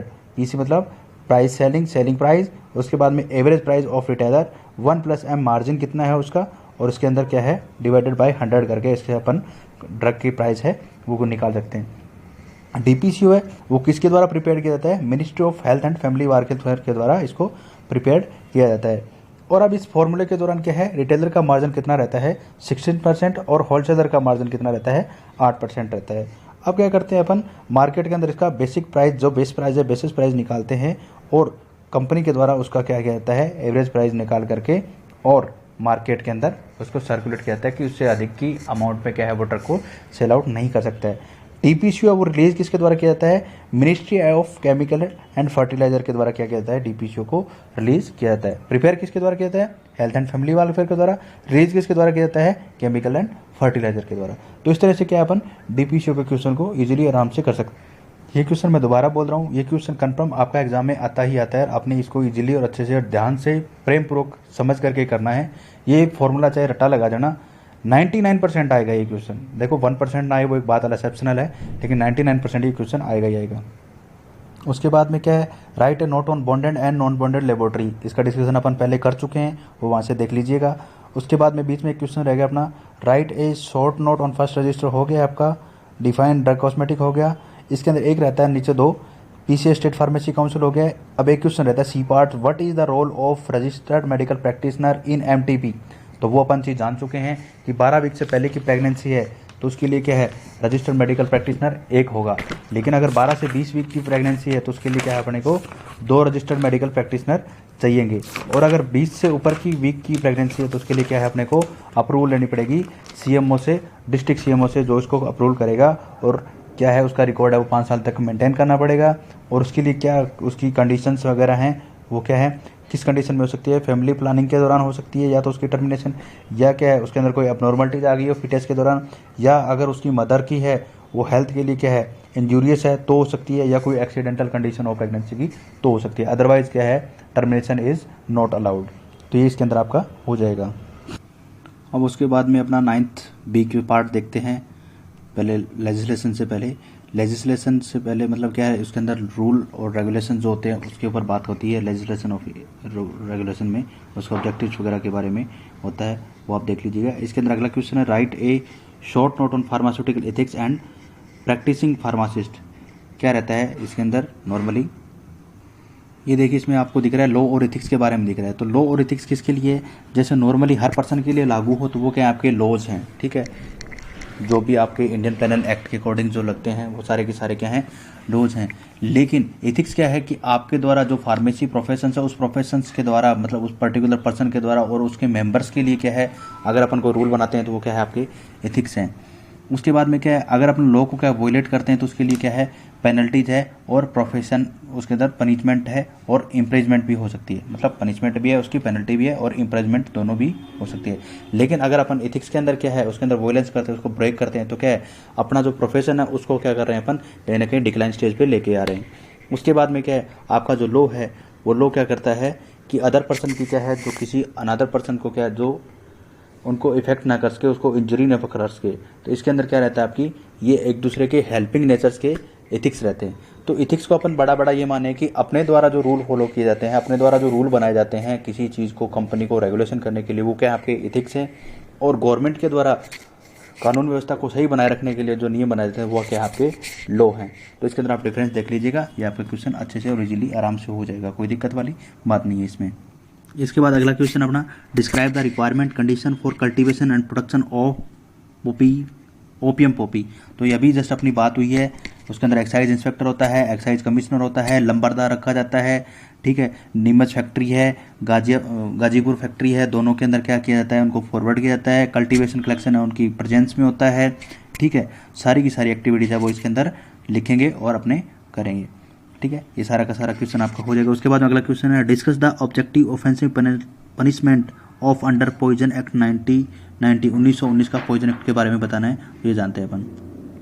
अब क्या है पॉइजन एक्ट में क्या रहता है। सबसे पहले पॉइजन एक्ट पास हुआ था 3 सितंबर 1990, 3 सितंबर 1901 को क्या है पॉइजन एक्ट पास हुआ था। अब पॉइजन एक्ट के अंदर क्या है, पॉइजन की इंपोर्ट करना, उसको सेल करना पॉइजन एक्ट के अकॉर्डिंग आता है। अब क्या है पॉइजन एक्ट है, सबसे पहले तो क्या है जम्मू और कश्मीर में क्या है एग्जाम्प्टेड था, लेकिन अब नहीं है। अब अपना जम्मू और कश्मीर भारत के अंदर ही आ चुका है, इंडिया के अंदर ही आ चुका है। इसके अंदर क्या है एग्जाम्प्टेड नहीं है। इसका क्या किया जाता है, जब प्रोविजन है वो इंपोर्ट किया जाता है, इंपोर्ट करके क्या है उसको सेल किया जाता है, तो क्या है उसके लिए क्या अपने को लाइसेंस की रिक्वायर्ड रहती है, ठीक है। तो लाइसेंस की रिक्वायर्ड रहेगी, तो जब लाइसेंस की उसके दौरान क्या है, जब उसकी अपन पॉइजन को क्या है सेल करें या इंपोर्ट करें, तो उसके लिए आपको क्या है अपने से परमिशन लेनी पड़ती है। और वो परमिशन किसके द्वारा मिलती है, सेंट्रल गवर्नमेंट से उसकी परमिशन मिलती है, ठीक है। तो इसके लिए जो भी डेकोरम है उसको फॉलो करना पड़ेगा कंप्लीटली, उसको सोल्ड करने के रिगार्डिंग, या कितनी क्वांटिटी में सेल कर सकता है, ठीक है, या उसके लिए जो प्रीमाइसेस वगैरह है उसको कैसे करेगा, उसकी पैकेजिंग वगैरह है या उसकी कवरिंग करनी है कैसे करनी है, ठीक है, उस पर लेबलिंग वगैरह करनी है तो क्या करनी है, उसकी स्टोरेज कंडीशंस वगैरह है, तो वो सारी की सारी किस्में आएगी आपके इसके अंदर आ जाएगी। अब उसके बाद में क्या है, अगर वो उसके रूल को वायलेंट करता है तो उसके अंदर क्या है उसके ऊपर पेनल्टी की जाएगी। वो पेनल्टीज क्या होगी कि अगर वो रूल को वायलेंट करता है तो 3 मंथ का क्या होगा उस पर इम्प्रेजमेंट होगा, या 500 रुपये का जुर्माना, या दोनों हो सकती है, ठीक है। और अगर ये कंडीशन दोबारा वो फिर दोबारा से करता है, ठीक है, सब्सिक्वेंटली करता है, तो उसके ऊपर क्या रहेगा 6 मंथ का फाइन और 1000 रुपये का जुर्माना, अथवा दोनों हो सकती है। मतलब एक बार जब आपने इसको इंटीमेट कर दिया है, इंटीमेट करने के बाद भी दोबारा इस तरह की एक्टिविटीज़ कर रहा है, वायलेट कर रहा है, तो उसके लिए क्या रहेगी पनिशमेंट है वो डबल हो जाएगी, 6 महीने का जुर्माना, 6 महीने की सज़ा और 5000 रुपये का जुर्माना, या दोनों हो सकती है। तो इस तरह से क्या अपन ने फार्मास्यूटिकल जूरिस्प्रूडेंस के क्वेश्चंस है वो किए। आपने देखा पॉइजन एक्ट के बारे में भी देखा, बॉन्डेड नॉन बॉन्डेड के बारे में, state pharmacy council, SPC, magic remedies, patent, advertisement, drug, pharmacy, labelling वगैरह, प्रोसीजर वगैरह, इसके शेड्यूल्स वगैरह, ठीक है, first resistor, power of drug inspector, ठीक है, उसके बाद में रजिस्ट्रेशन ऑफ फार्मासिस्ट का प्रोसीजर वगैरह, NDPC act, MTP act, toilet preparation act, सबके बारे में अपन ने क्या है बहुत ही संक्षिप्त तरीके से करने की कोशिश करी है। ये अगर आप अच्छे से वीडियो 2 बार 3 बार सुन लेते हैं तो आपका जूरिस्प्रूडेंस का पेपर है 80 से 90% तक अच्छे से कवर हो जाएगा और आपको ज़्यादा दिक्कत नहीं आएगी, ठीक है। ब्रेसअप कोर्स के लिए आपके लिए बहुत परफेक्टिव और इम्पोर्टेंट क्वेश्चंस के साथ इसको अपन ने प्रिपेयर किया है। और मिलते हैं नेक्स्ट वीडियो में, तब तक के लिए थैंक यू।